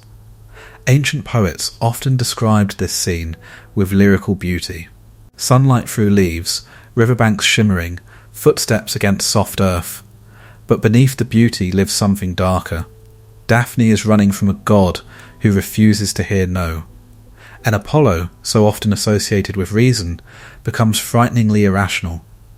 He pleads, promises devotion, insists he means no harm, yet he continues chasing her. The contradiction is painful. He speaks of love while ignoring autonomy. Even gods of order can become chaotic when desire overrides discipline. Daphne runs until her body begins to fail. Her breathing breaks. Her legs weaken. Apollo grows closer. At the edge of complete exhaustion, she cries out to her father, "Save me, destroy the beauty that has made me vulnerable." And the world responds. Her skin hardens, her feet root into earth, her arms stretch into branches, her hair becomes leaves. Daphne transforms into a laurel tree. The chase ends in stillness. Apollo arrives too late. Before him stands not the woman he desired, but a tree trembling in the wind, and suddenly his victory means nothing. He touches bark where warm skin once existed. He feels leaves where hair once moved. And for perhaps the first time, Apollo confronts irreversible loss caused by his own inability to stop. He cannot undo this transformation. He cannot reason his way out. He cannot heal what his obsession destroyed. So he does what many grieving people do. He turns loss into ritual. Apollo declares the laurel sacred forever. Its leaves crown poets, victorious athletes, emperors, artists. The laurel becomes one of history's most enduring symbols of excellence. Yet hidden beneath every laurel crown is a tragedy. A woman who preferred transformation to surrender, a god who confused longing with entitlement, and a reminder that beauty can become violent when it refuses limits. This story haunted artists for centuries. Painters captured the moment bark overtakes flesh. Poets explored unattainable desire. Psychologists centuries later would reinterpret obsession. But the ancient myth remained sharper. Apollo could reveal truth to kings. He could create perfect music. He could heal disease. Yet he could not make someone love him. As wind moved through the laurel leaves, Apollo stood in silence. The tree whispered above him, and for the first time, divine perfection looked deeply alone. Prophecy sounds beautiful from a distance. To see what others cannot. To understand tomorrow before it arrives. To stand above uncertainty while ordinary people stumble through darkness. It seems like a gift reserved for gods, and in Apollo's world it often was. But some gifts become prisons the moment they are accepted. No mortal understood this more deeply than Cassandra. She was a princess of Troy, daughter of King Priam, raised behind walls that appeared eternal. From the towers of the city, she could see the plains stretching toward distant seas. Merchants entered through massive gates, soldiers trained in courtyards, priests burned offerings beneath watchful skies. Troy seemed permanent. That illusion would not survive. Ancient versions of Cassandra's story vary. In some, Apollo encountered her in his temple. In others, he saw her beauty and became captivated. But nearly every version agrees on one central truth. Apollo offered her prophecy. Why he chose her remains uncertain. Perhaps he admired her intelligence. Perhaps he desired her. Perhaps he saw a mind capable of carrying divine knowledge. Whatever his reasons, he placed prophetic power into mortal hands. And Cassandra accepted. Suddenly the future opened, not as a clean road, but as fragments. Visions, warnings. Images arriving before events understood. She saw consequences hidden inside present decisions. She saw danger where others celebrated safety. She saw endings while others remained trapped in beginnings. And Apollo expected something in return. Versions differ here as well. Some say he demanded love, others suggest intimacy, others imply devotion. But Cassandra refused. Perhaps she accepted the gift without understanding its price. Perhaps she changed her mind. Perhaps she simply exercised the freedom Apollo had failed to respect with Daphne. And Apollo, god of reason, prophecy, and measured beauty, responded with cruelty. He could not reclaim the gift. Divine knowledge once given could not be fully removed, so he altered it. He cursed Cassandra so that she would always speak truth, and never be believed. It is one of mythology's most psychologically brutal punishments. Perfect clarity. Complete helplessness. Knowledge without influence. Vision without power. Imagine seeing fire before smoke appears, seeing betrayal before trust breaks, seeing death while celebrations continue, and every warning dismissed as madness. This became Cassandra's life. When Paris travelled to Sparta and returned with Helen, Cassandra warned that disaster had entered Troy. No one listened. When Greek ships gathered on distant shores, she warned of war. No one listened. When years of bloodshed consumed both armies, she warned that Troy would fall. No one listened. And then came the wooden horse. Perhaps no image defines her tragedy more completely. The Trojans celebrated. Music filled the streets. Wine flowed. The war appeared finished. The giant wooden horse stood as a symbol of victory. Cassandra looked at it and saw death. She screamed warnings through streets glowing with celebration. Do not bring it inside. Destroy it. Burn it. No one listened. The horse entered the city. Night fell. Greek soldiers emerged. Troy burned. Everything Cassandra had seen became real, and reality offered no comfort. The Greeks admired this story because it exposed a painful truth. People often reject warnings that threaten comforting narratives. Truth alone does not persuade. Timing matters, power matters, emotion matters. Apollo's curse weaponized this reality. He made Cassandra permanently correct and permanently powerless. There is cruelty here that feels deeply Apollonian, not chaotic brutality, not impulsive violence, but elegant devastation. A punishment perfectly designed, perfectly proportioned, perfectly merciless, and yet Apollo's own mythology becomes more tragic because of it. The god of truth created a world where truth could be ignored. The god of prophecy ensured prophecy became suffering. He transformed divine brilliance into human isolation. After Troy fell, Cassandra's life only worsened, captured, humiliated, dragged into new tragedies, still seeing, still unheard. As smoke rose over ruined Troy, Apollo remained distant, golden. Silent.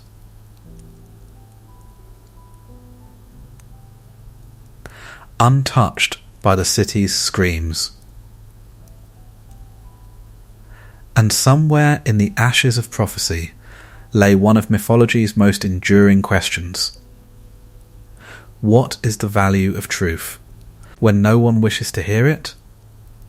Not all of Apollo's tragedies were born from pride. some emerged from tenderness, and that may be why they feel even more devastating.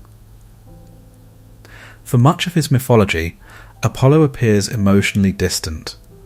He inspires longing more often than he experiences it. He pursues. He punishes. He judges. He remains beautiful and remote, like sunlight reflected on polished marble, admired but difficult to touch. Then there was Hyacinthus, and for a brief moment Apollo seemed almost human. Hyacinthus was a Spartan prince, young, beautiful, athletic, everything Greek culture admired in youthful perfection. Sparta is often remembered for war, but it also celebrated physical beauty, discipline, poetry and ritual. Young men trained their bodies beneath open skies. Athletic competition carried spiritual meaning. Beauty and strength were considered reflections of divine favour. Hyacinthus seemed shaped by all of it.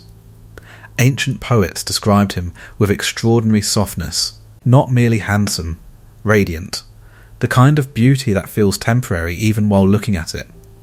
Apollo noticed him, and unlike his obsession with Daphne, this story unfolds with remarkable gentleness. There is pursuit, but not predation. There is admiration, but also companionship. Apollo abandoned sacred duties simply to remain near him. He neglected Delphi, ignored prophecy, set aside music.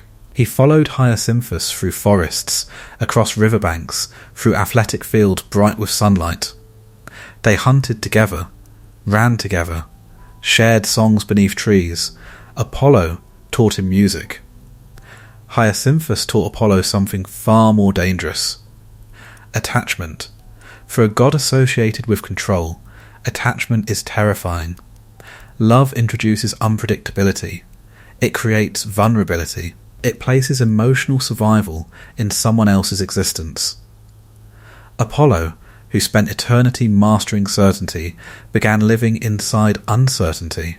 Ancient Greek culture often idealized bonds between older mentors and younger male companions. These relationships could be educational, emotional, intellectual, and romantic depending on time and place. Modern categories struggle to contain ancient complexity. But the emotional truth of this myth remains clear. Apollo loved Hyacinthus deeply, and deep love in Greek mythology rarely survives untouched. Another god noticed: Zephyrus, the west wind, gentle in spring, jealous in myth. He too loved Hyacinthus, and unlike Apollo, he was not chosen. Jealousy entered the story quietly, as it often does. One afternoon Apollo and Hyacinthus trained in discus throwing. The sky was brilliantly clear. Grass bent beneath warm winds. The day carried no warning. Apollo threw first. The discus cut through sunlight with extraordinary force. It rose high, beautiful, perfectly controlled. Then Zephyrus intervened. In some versions, he redirected the wind. In others, he violently altered the discus's path. The spinning disc changed direction, and struck Hyacinthus in the head. The sound ended everything. He collapsed instantly. Apollo ran toward him. The god of healing reached the dying boy, and discovered the cruelest truth of all. Some wounds cannot be healed. Apollo tried everything. He used divine medicine, sacred herbs, his own immortal power. Nothing worked. Blood spread into the grass. Hyacinthus grew colder. The beautiful prince looked at the god who loved him, and began to disappear. This moment shattered Apollo's mythology. He could cure plague, guide physicians, bring order to suffering, yet he could not save the person he loved most. Greek tragedy repeatedly returns to this theme. Power fails where grief becomes personal. Hyacinthus died in Apollo's arms. The image haunted ancient poets. The radiant god of sunlight kneeling in blood. Perfect beauty, unable to stop death. For perhaps the first time, Apollo was not distant from suffering. He was inside it, and grief transformed him. From Hyacinthus's blood, Apollo created a flower. The hyacinth, its petals were said to carry markings resembling cries of mourning. Nature became memorial. beauty became remembrance, loss became ritual. Apollo often transformed grief into symbols because symbols endure longer than bodies. Festivals honouring Hyacinthus emerged in Sparta. The Hyacinthia became one of its most important religious celebrations. Mourning and joy existed side by side, just as they often do in real grief. You remember the dead through tears, then through stories, then through rituals that keep them present. Apollo never truly escaped this loss. Later myths still portray him as radiant, still perfect, still distant. But after Hyacinthus, something softer lingers beneath the light. A quiet sadness, an awareness that beauty fades, that youth dies, that even gods cannot preserve every precious thing. As evening winds moved through fields where the flower first bloomed, Apollo stood in silence. The sky turned gold, then red, then dark. And somewhere in the fading light, the god of perfection learned that love does not protect beauty from time. Sometimes it only ensures the loss will be remembered forever. There are tragedies born from accident, and there are tragedies born from suspicion. The first leaves behind grief, the second often leaves guilt. Apollo would come to know both. After Hyacinthus, his mythology carried a quieter sadness. He remained radiant. He still presided over prophecy, music, medicine, and sacred order. Yet beneath his divine perfection lingered the memory of helplessness. He had held someone he loved and watched life disappear. One might imagine such grief would make him gentler. Greek mythology rarely offers such simple healing. Instead, unresolved sorrow often returns in altered forms. And this time, it arrived through Coronis. She was a mortal princess from Thessaly. Her name meant crow, a detail that would later darken into symbolism. Ancient poets described her beauty with restraint. She was not framed as overwhelming like Helen, nor untouchable like Artemis. There was something earthly about her. Warmth, vitality. The kind of beauty connected to human life rather than divine distance. Apollo fell in love, or something close enough to love that even gods struggled to distinguish the difference. For a time, the relationship seemed peaceful. Unusually peaceful. Apollo visited her in secret. He laid aside his bow. He moved through mortal landscapes with uncommon softness. Fields, rivers, quiet evenings. And eventually, Coronis became pregnant. She carried Apollo's child, a future neither of them fully understood. Within her grew a son destined to transform medicine forever. But mortal life is ruled by uncertainty. Gods may promise devotion, yet immortality often makes promises feel temporary. In some versions of the myth, Coronis began fearing Apollo's distance. In others, she simply desired ordinary human companionship. Whatever her reasons, she took another lover. A mortal man named Ischys. Their relationship was discovered, and once again, birds entered Apollo's story.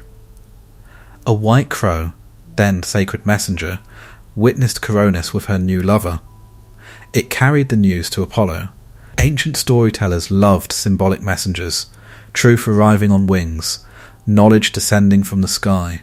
Apollo listened, and his response revealed how fragile divine control could become. Some versions say he killed the crow in rage. Unable to punish truth itself, he transformed its feathers from white to black, an eternal mark of bad news. Others say he cursed the bird for speaking. Even truth, when painful, becomes unwelcome. Then Apollo turned toward Coronis. What followed remains morally complex. In certain traditions, Apollo kills her himself with arrows. In others, he asks Artemis to carry out the punishment. Either version reveals emotional distance returning at the moment it mattered most.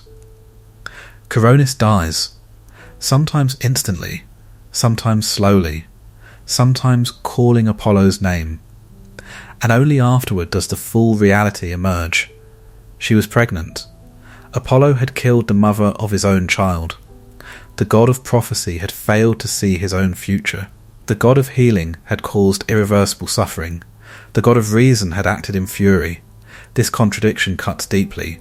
Apollo could guide kings, interpret destiny, reveal hidden truths, yet personal emotion repeatedly shattered his clarity. When grief or desire entered his life, precision failed. As Coronis' funeral pyre burned, Apollo watched the flames, and regret arrived, not loud, not theatrical, but devastating. He understood what could not be undone.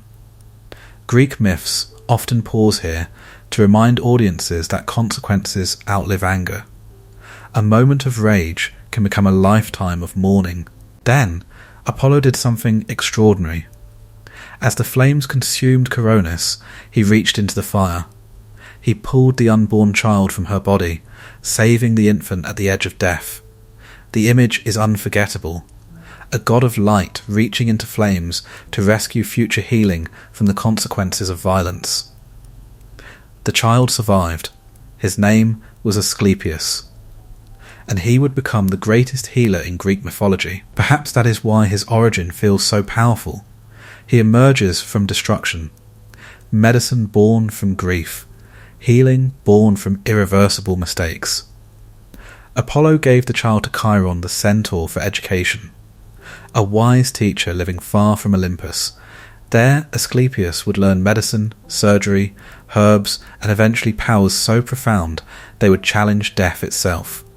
But that story belongs to another chapter. For Apollo, only silence remained. Coronis was gone. Hyacinthus was gone. Daphne transformed. Again and again, love ended in absence.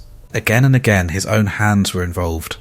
As smoke disappeared into the evening sky, Apollo stood alone, golden, untouched in appearance, but carrying a grief no sunlight could erase. And somewhere in the ashes of Coronis, a healer was breathing for the first time. From fire came a healer. It is one of mythology's most haunting images, a funeral pyre burning beneath a darkening sky, a dead mother consumed by flame, and Apollo, god of reason, prophecy, and radiant control, reaching into that fire to save the life he nearly destroyed. The child emerged crying, alive, fragile, and already shaped by contradiction. His mother had died because of divine jealousy and impulsive judgment. His father was worshipped as a god of healing who had failed to heal the person closest to him. And yet, this child would become the greatest physician in Greek mythology. The Greeks often believed destiny grows from paradox. The wound becomes the teacher. The exile becomes the king. The grieving parent creates a healer. Apollo looked upon the infant and saw more than survival. He saw correction, perhaps even redemption. He named the child Asclepius. And then he made an unusual decision. Rather than raise him in Olympus among immortal politics and endless vanity, Apollo brought the child to Chiron. Unlike most centaurs, who are often portrayed as violent and uncontrolled, Chiron stood apart. Wise, patient, disciplined. He lived in mountain caves where knowledge accumulated quietly. Heroes were sent to him.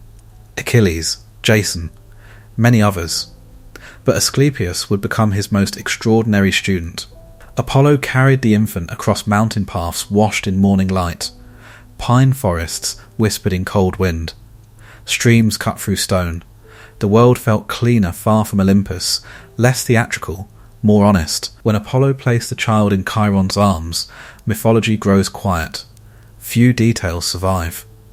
But silence can be revealing. Perhaps Apollo understood that his own presence carried danger. Those he loved often suffered. Those he tried to protect often paid a price. Distance may have felt safer than intimacy. So Asclepius grew in the mountains. He learned the language of roots, herbs, minerals, surgery, observation. The healing arts required patience Apollo himself sometimes lacked. A physician cannot act from wounded pride. A healer must watch carefully. Listen, wait, Asclepius excelled.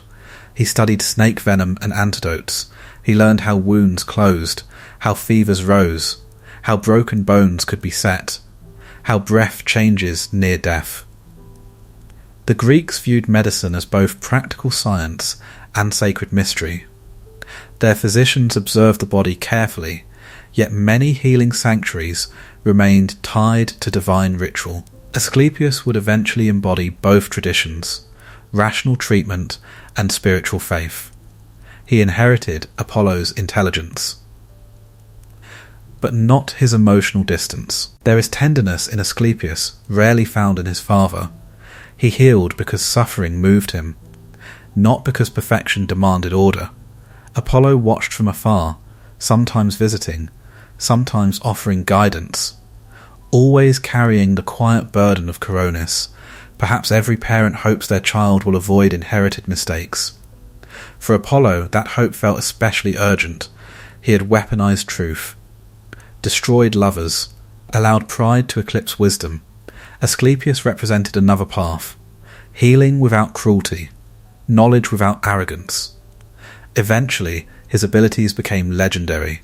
The sick travelled vast distances to seek him. The dying whispered his name.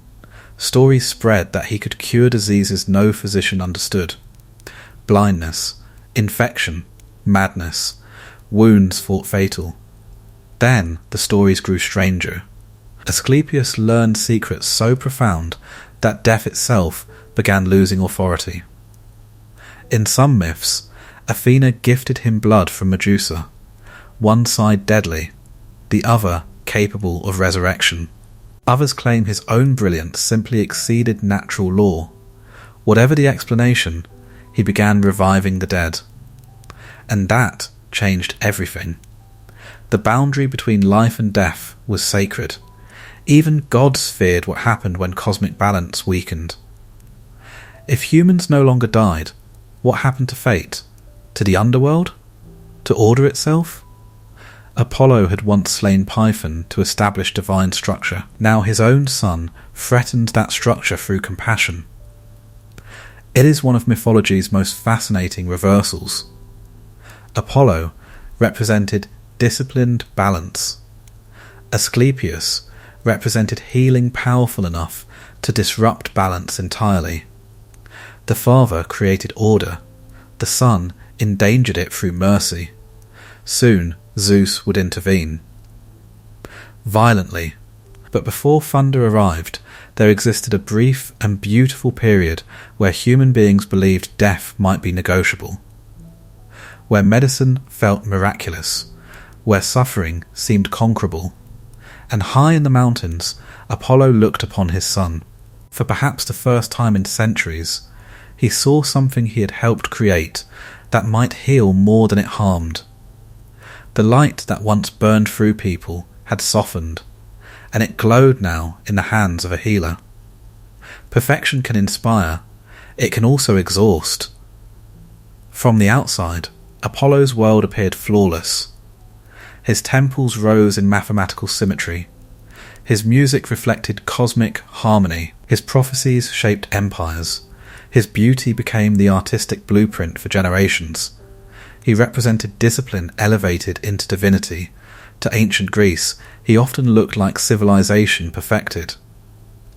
And yet, perfection carries a hidden cruelty. It leaves little room for error.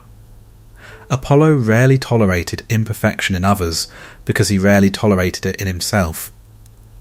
This pattern echoes through his myths. He rewards excellence. He punishes failure. And the distance between those outcomes can feel terrifyingly small. Mortals approached him with admiration mixed with fear. You could pray to Apollo for healing, but you could also be struck by his arrows. You could seek artistic inspiration, but risk humiliating punishment if pride crossed invisible boundaries. You could ask for truth, and receive an answer that destroyed your peace. Apollo gave gifts with one hand and consequences with the other. The Greeks recognized this contradiction because excellence itself can become tyrannical. Teachers who demand greatness may produce brilliance. They may also produce collapse. Parents who insist on perfection often pass anxiety through generations. Civilizations obsessed with ideal beauty frequently hide deep cruelty beneath polished surfaces. Apollo embodied all of this. He represented the noble side of discipline and its dangerous shadow. His temples reflected this psychology. Walk into an Apollonian sanctuary and everything feels deliberate. Columns evenly spaced, stone polished, rituals precise, nothing excessive, nothing chaotic. Even sacred music followed structure. This aesthetic deeply influenced Western architecture, governments, museums, universities, courtrooms. We still associate order with authority because Apollo helped define that visual language. But hidden beneath symmetry lies pressure. Every straight line implies judgment against disorder. Every perfect sculpture quietly condemns flawed flesh. Every ideal creates outsiders. Apollo's myths repeatedly reveal this cost. Consider Cassandra. She spoke perfect truth and was condemned to isolation. Consider Daphne. She refused his desire and became a tree. Consider Coronis. One betrayal ended in death. Consider even Hyacinthus. Beauty itself proved fragile. Apollo pursued perfection in relationships and repeatedly collided with human unpredictability. Love rarely obeys structure. Grief refuses symmetry. Desire creates disorder. And Apollo often responded poorly when life ignored his ideals. Even his son Asclepius reflected this tension. Apollo valued healing. But healing was meant to restore balance, not erase mortality. When Asclepius began resurrecting the dead, cosmic order trembled. Compassion had exceeded acceptable limits. Apollo's legacy constantly asks a difficult question. How much order is necessary, and when does order become cruelty? Greek tragedy explored this relentlessly. Characters who reject discipline collapse into chaos. Characters who worship control become emotionally barren. Apollo stood at the centre of that debate. He was both ideal and warning. Philosophers admired him, artists worshipped him, athletes sought his favour.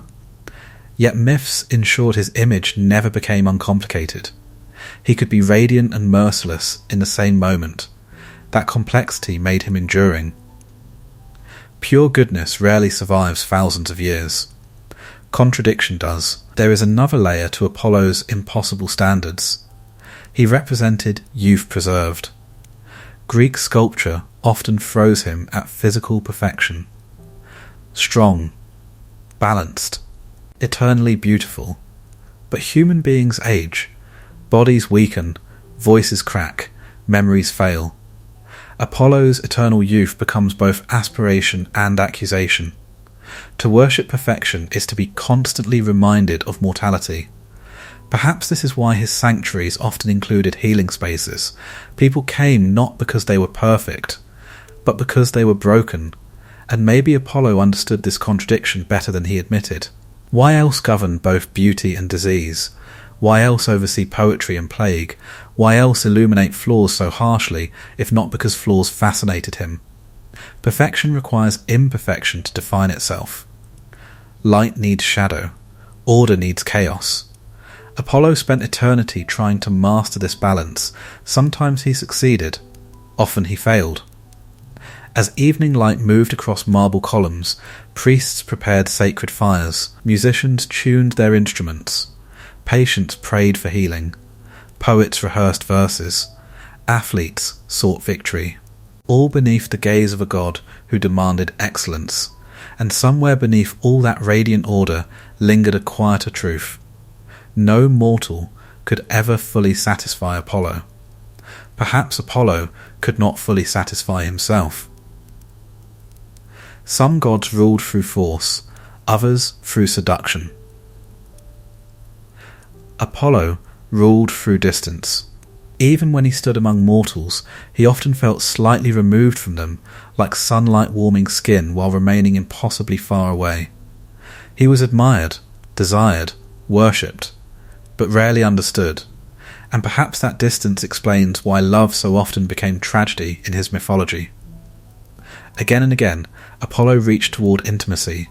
Again and again, it dissolved into death, transformation, silence, regret. His story with Daphne ended in pursuit and bark, a woman who chose roots over surrender. Her body transformed into laurel leaves that would forever crown poets and emperors. Apollo immortalized her memory because he could not possess her love, but memorials are often elegant disguises for failure. Then there was Cassandra. He gave her prophecy, asked for devotion, and when she refused him, he transformed divine gift into permanent suffering. He ensured she would always speak truth and never be believed. It remains one of mythology's cruelest acts, not because of violence, but because it weaponized loneliness. Then, Hyacinthus, perhaps Apollo's most tender love, a relationship shaped by companionship rather than conquest. And still it ended in blood on grass, a discus redirected by jealousy, a dying prince in Apollo's arms, a flower blooming from grief, and then Coronis, pregnant. Human, complicated, unfaithful. Apollo responded with lethal anger and only understood the depth of his mistake after death had become irreversible. From her funeral pyre he rescued their son, but not the woman herself. Again and again, Apollo arrived too late. Too proud, too controlling, too idealistic, or too wounded. Love exposed every weakness hidden beneath divine perfection. Why? Because love resists structure. Apollo governed music because music can be disciplined. He governed architecture because stone obeys measurement. He governed prophecy because patterns can be interpreted. But love? Love is disorder wearing beautiful clothing. It changes its mind. It arrives without permission. It refuses fairness. It humiliates the intelligent. It destabilizes certainty. Apollo was built for clarity.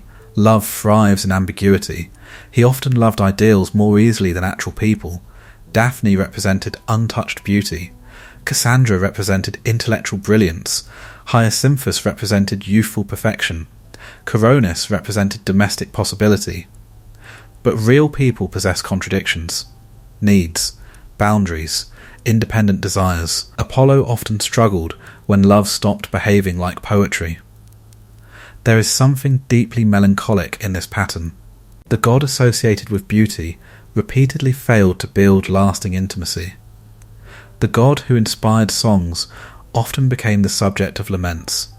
The god who healed others repeatedly wounded those closest to him. Ancient audiences would have recognized a painful truth here. Mastery in one area of life does not guarantee wisdom in another. A brilliant ruler may fail as a parent. A gifted artist may struggle with tenderness. A healer may not know how to save a marriage. Apollo's mythology feels timeless because his contradictions feel human. There is also the burden of worship. How does one love someone the world treats as perfect? How do you speak honestly to a being others kneel before? Perfection creates hierarchy.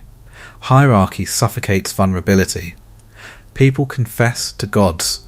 They do not usually challenge them, and healthy love requires challenge. It requires equality. It requires the freedom to disappoint each other and remain. Apollo's lovers rarely possessed that safety. When things fractured, consequences became mythic: transformation, curses, death, immortality through grief. Even Apollo seemed aware of this pattern. Later myths often portray him alone, radiant, accomplished, surrounded by worshippers, yet emotionally isolated. He became the ideal many admire from afar, but few can truly approach. A flawless statue in a temple, beautiful, cold, untouchable, and perhaps that is why his love stories continue haunting artists. Painters return to Daphne, poets return to Hyacinthus, playwrights return to Cassandra. Because Apollo reveals something difficult to admit. Sometimes the people most capable of creating beauty struggle most with intimacy. As twilight settled over his temples, laurel leaves moved softly in evening wind. Somewhere flowers bloomed from old grief, somewhere prophecies still echoed through empty chambers.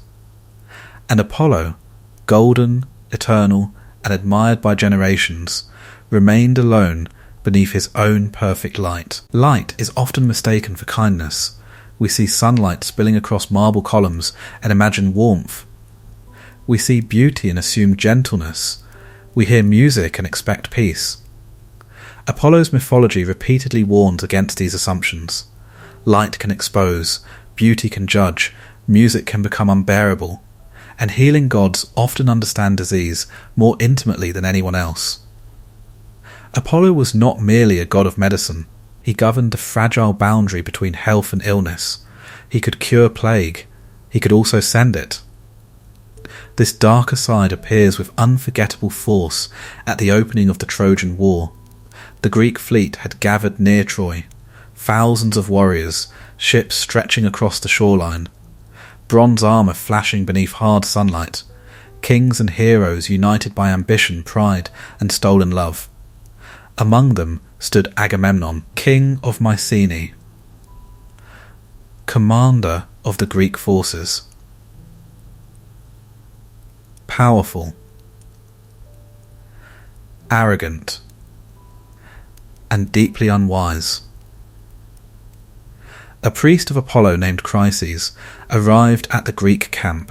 His daughter had been captured during a raid and given to Agamemnon as war prize.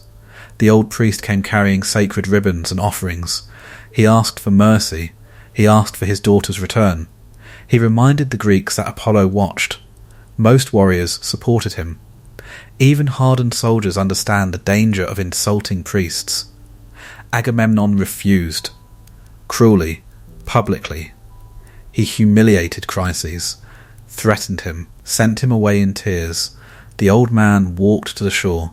The sea stretched endlessly before him. Ships rocked gently in the distance. And there he prayed, not for vengeance, for justice. He called upon Apollo, lord of the silver bow, guardian of sacred rites. The god listened.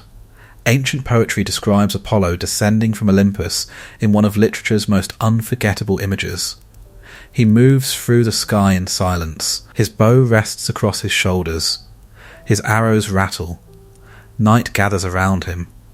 He arrives not as radiant healer, but as divine punishment. He stands far from the Greek camp, then draws his bow. The first arrows strike animals, dogs, mules, then men, one by one, then in waves. A plague spreads through the camp. Fires burn continuously as bodies are cremated. Smoke rises day and night. The air fills with grief. The strongest warriors begin fearing invisible death. This is what made plague so terrifying in the ancient world. War at least offers visible enemies. Disease arrives without negotiation, without honour, without warning. Apollo's arrows symbolize this terrifying randomness. You may be brave, rich, young, beloved, and still die. Ancient audiences understood plague intimately. Epidemics repeatedly devastated cities. Medical knowledge remained limited. To imagine disease as divine arrows gave chaos a face. At least suffering became narratively understandable.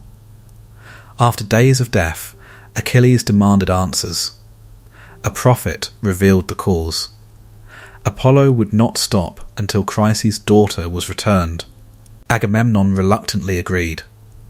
But his wounded pride created new conflict.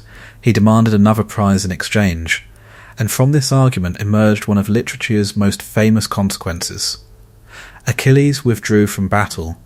That withdrawal would eventually reshape the entire war. Apollo's plague became the spark for deeper catastrophe. This reveals something profound about Greek mythology.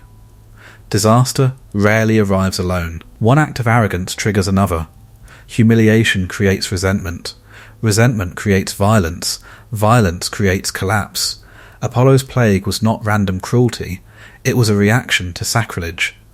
a reminder that sacred boundaries mattered. Yet even here, Apollo remains morally complex. Thousands suffer because of one ruler's pride.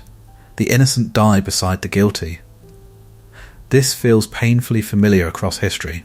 Wars begun by powerful men often destroy ordinary lives first. As the plague faded, Greek soldiers looked toward the horizon differently. The sunlight felt harsher, the sea less peaceful, the gods less predictable. Apollo had reminded them that beauty and destruction can share the same face. He could heal wounds. He could inspire songs. He could reveal truth. And with equal precision, he could fill entire coastlines with funeral smoke. Wars are rarely fought only by men. Ancient poets understood this. They looked at battlefields littered with broken bodies and burning cities and sensed something larger moving beneath human decisions. Pride, fate, the gods. The Trojan War became the greatest stage for this belief. Kings made choices. Heroes sought glory. But above them, immortals tilted outcomes with invisible hands. And among those gods, Apollo stood firmly with Troy. His reasons were both personal and philosophical. The Greeks had insulted his priest. Agamemnon had provoked his plague. But there was something deeper. Apollo often aligned himself with beauty under threat, with sacred order violated by arrogance, and there was plenty of arrogance in the Greek camp. Troy itself reflected many Apollonian qualities. Its walls were magnificent, its royal family deeply tied to prophecy. Its musicians, priests, and rituals carried elegance. Even Cassandra, tragically cursed by Apollo, belonged to Troy. The city existed in complicated relationship with him. Loved, punished, protected, doomed. As the war continued year after year, Apollo repeatedly intervened. He guided Trojan arrows, protected warriors, shrouded battlefields in confusion. At times he appeared directly, at others he worked through subtle influence. A whisper, a missed strike, a sudden burst of courage. The Greeks feared visible gods, but hidden gods were far more dangerous. One of Apollo's most important relationships during the war was with Hector, Prince of Troy. Defender of the city. A man often portrayed as nobler than many Greek heroes. Hector fought not for vanity, but for family, for wife, child, homeland. Apollo repeatedly protected him. When Greek warriors nearly overwhelmed Troy's defences, Apollo strengthened Hector. He restored his energy, inspired his courage, and drove him back into battle. There is something revealing here. Apollo admired discipline, duty, measured strength. Hector reflected these qualities far more than many Greek heroes consumed by ego. Yet Apollo could not fully override fate. This is one of Greek mythology's most painful truths. Even gods operate within limits. They delay destiny, they shape pathways. But certain endings remain fixed. When Patroclus entered battle wearing Achilles' armour, Apollo intervened directly. Patroclus had become dangerous. The Trojans believed Achilles himself had returned. Panic spread. Victory seemed near for Greece. Apollo struck first. He appeared behind Patroclus. Some accounts describe a blow between the shoulders. Others describe divine disorientation. Either way, Patroclus lost focus. His armour loosened. His confidence shattered. Then Trojan warriors attacked, and Hector delivered the final blow. Apollo did not kill Patroclus alone, but he created the opening, and that opening changed everything. Patroclus' death summoned Achilles back into war. Grief transformed him into something almost inhuman. The Greeks regained their most terrifying weapon. Apollo understood what was coming. Even gods can recognize approaching catastrophe. And yet the war continued toward its inevitable conclusion. This reflects a recurring Greek idea. Knowledge does not always create prevention. Sometimes it merely deepens tragedy. Apollo watched Troy with complex emotion. He had blessed parts of the city, cursed parts of it, protected heroes, punished rulers, gifted prophecy, ignored warnings. His relationship with Troy mirrors his relationship with humanity itself. He offers brilliance, then watches people fail to use it wisely. As battles raged beneath burning skies, Apollo moved like sunlight through smoke. Beautiful, distant, precise.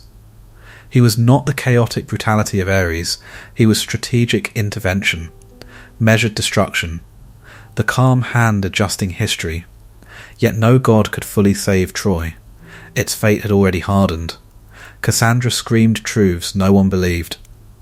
Priam prayed. Hector fought, and Apollo watched a city he favoured move slowly toward fire. Perhaps this is what makes him so haunting. He could see farther than nearly anyone, and still he often stood beside unavoidable ruin. As evening settled over Troy's walls, golden light touched towers soon destined for ash. Apollo stood above the battlefield, bow in hand, silent, watching heroes die for stories future generations would romanticize, and somewhere beneath all the glory, he understood that even divine favour cannot save a civilization already in love with its own destruction. Some men seem born for short lives. They arrive in history like comets, brilliant, violent, impossible to ignore, and destined to vanish before their light can soften. Achilles was such a man, the greatest warrior of the Greek world, a figure so overwhelming that even his allies feared him. He moved through battle like a natural disaster given human shape. Cities fell, armies scattered, names disappeared beneath his rage, and after the death of Patroclus, Achilles became even more dangerous. Grief stripped away whatever remained of restraint. He no longer fought for honour, he fought because sorrow required victims. The Trojan plains became a landscape of vengeance, rivers filled with bodies, armour shattered beneath his fury. Even gods hesitated before confronting him directly. Even Apollo. Yet Apollo understood something Achilles refused to accept. No human being, no matter how magnificent, escapes mortality. Achilles had spent his life negotiating with fate. His mother Thetis knew the prophecy. Her son could live a long, quiet life in obscurity, or die young and become immortal through fame. Achilles chose glory. The Greeks admired this decision, but they also feared it.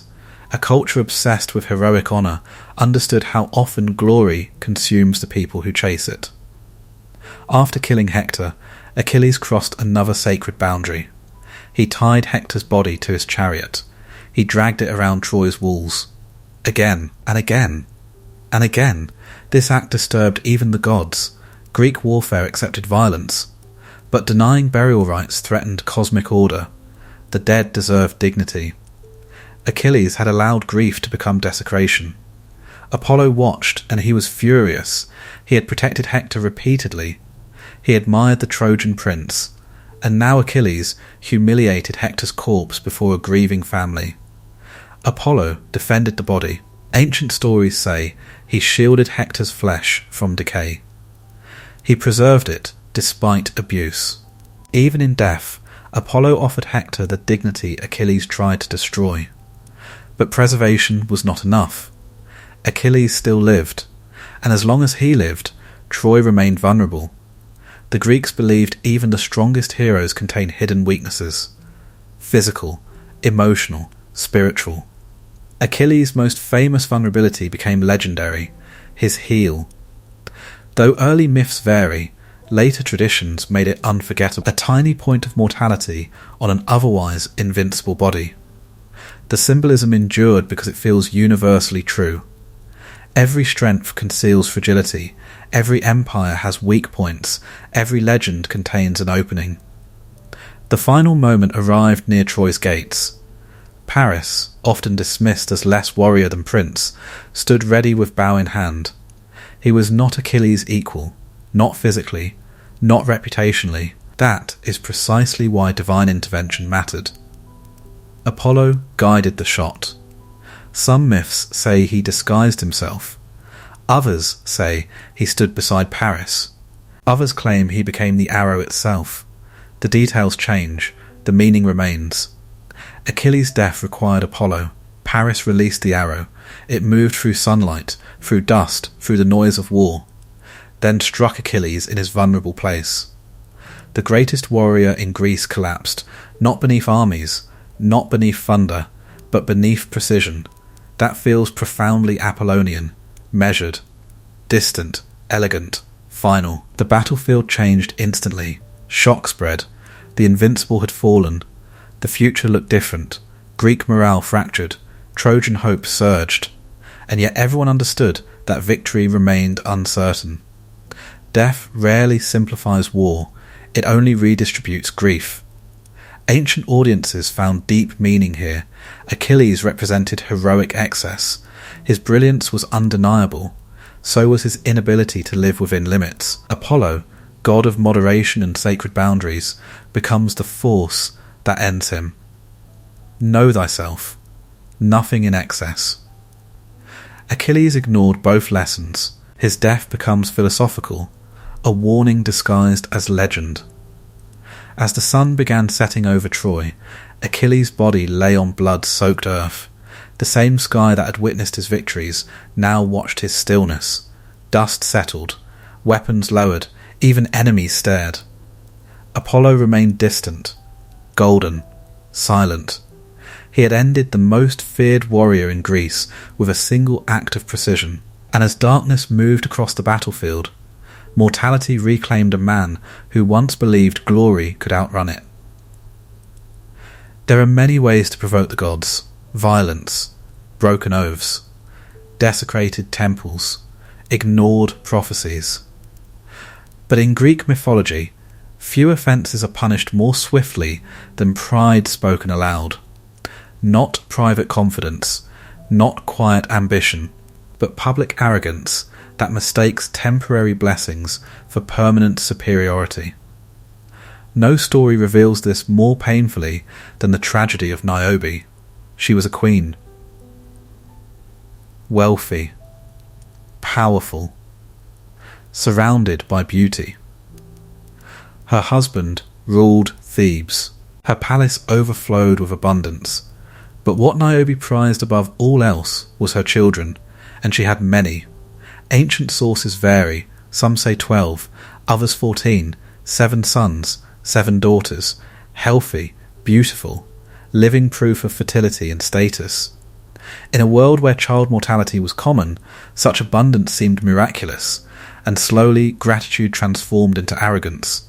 That transformation is often subtle. Success can create the illusion that blessings were earned rather than borrowed. Niobe began comparing herself to Leto, Apollo's mother. She mocked the goddess publicly. Why should people honour Leto? Leto had only 2 children. Niobe had many.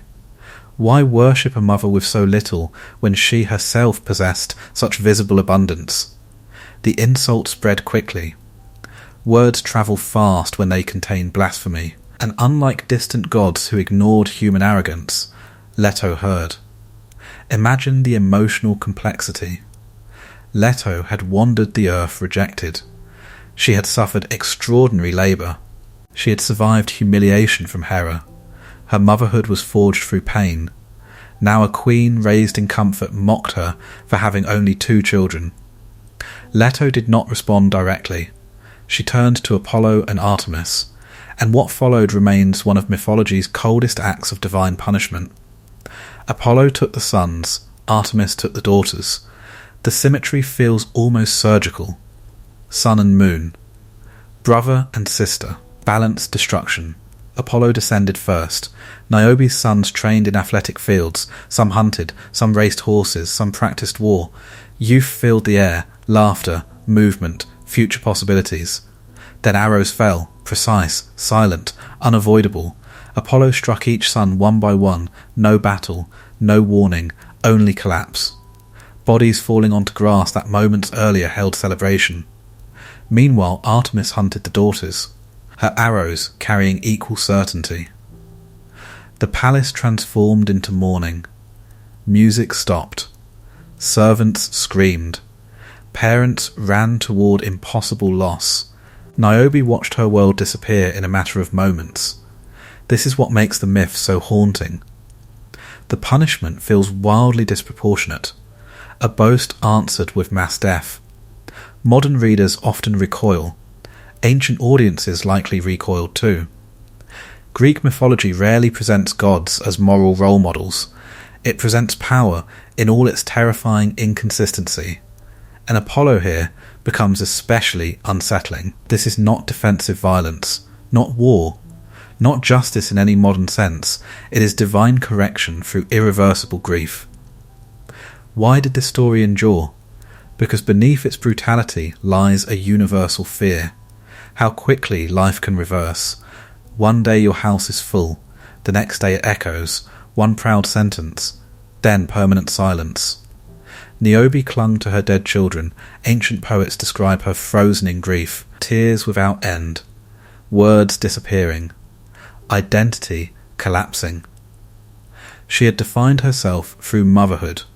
Now motherhood had become emptiness, and then myth transforms grief into landscape.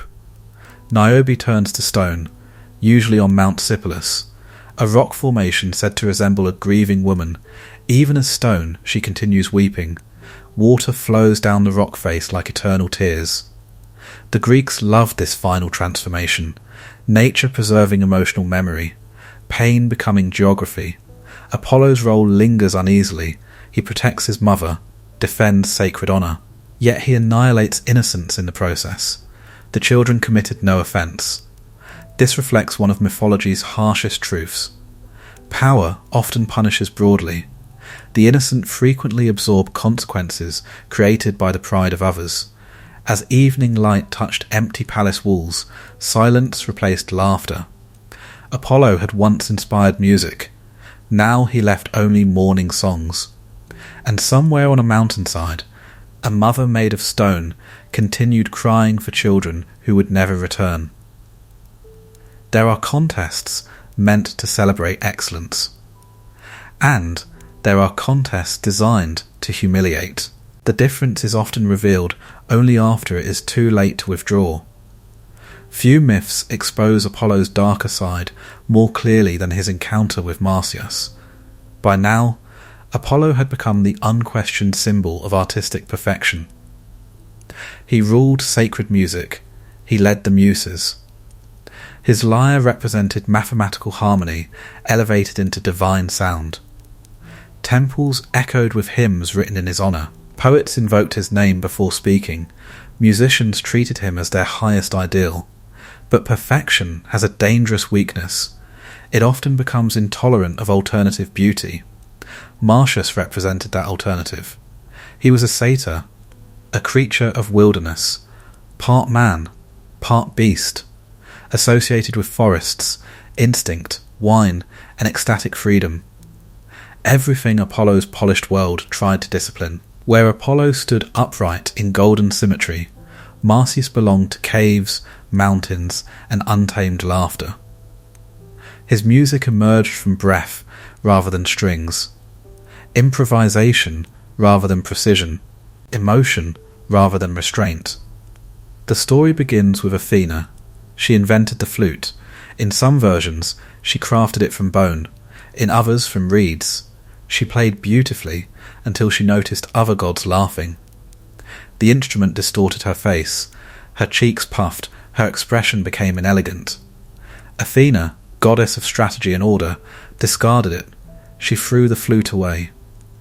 Marsyas found it, and where Athena saw embarrassment, he saw possibility. He taught himself to play. And his music was extraordinary, wild, passionate, unpredictable. It echoed through forests and mountains. Animals gathered. Nymphs danced. The natural world responded to him in ways distinct from Apollo. Apollo calmed nature. Marsyas awakened it. This difference is deeply symbolic. Greek culture often balanced Apollonian order against Dionysian ecstasy. Marsyas became a vessel for the second force, creative chaos, embodied emotion. Beauty unconcerned with formal perfection. Then came the fatal mistake. Depending on the version, Marsyas either boasted that he surpassed Apollo, or Apollo challenged him after hearing such rumours. Either way, a contest was arranged. The Muses would judge. This detail already feels suspicious. Apollo led the Muses. Neutrality was unlikely. Still, Marsyas accepted. Perhaps he believed art should be free. Perhaps pride blinded him. Perhaps genius often mistakes admiration for invincibility. The contest began. Marsyas played first. His music carried wilderness, grief, joy, physical life, the unpredictability of storms, the intoxication of dancing until dawn. Listeners felt alive. Then Apollo played, and the world seemed to organise itself. His lyre created impossible balance. Every note felt inevitable, every silence intentional. Beauty sharpened into architecture. The judges struggled. Both performances possessed greatness. Both represented different visions of art. The contest should have ended in respectful ambiguity. Apollo refused ambiguity. He changed the rules. He demanded that both musicians perform while singing upside down. Or in some versions he simply flipped his instrument and continued playing, something impossible for Marsyas to replicate with a flute. The challenge became unwinnable. Apollo declared victory. This moment feels painfully familiar across history. Institutions often rewrite rules when outsiders threaten established power. The language changes, the pattern remains, Marsyas lost, and then the myth becomes horrifying. Apollo's punishment was not exile, not humiliation, not silence. He flayed Marsyas alive. Skin removed from flesh, art answered with torture. Ancient audiences were deeply unsettled by this story. So were later philosophers. How could the god of beauty commit such brutality? Perhaps that discomfort is the point. Civilized ideals often conceal violence.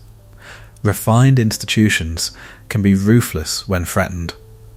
Apollo's cruelty exposes the shadow of perfection.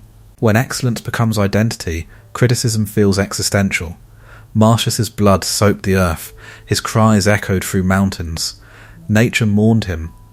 In some versions, tears from satyrs, nymphs and woodland spirits formed the river Marsyas.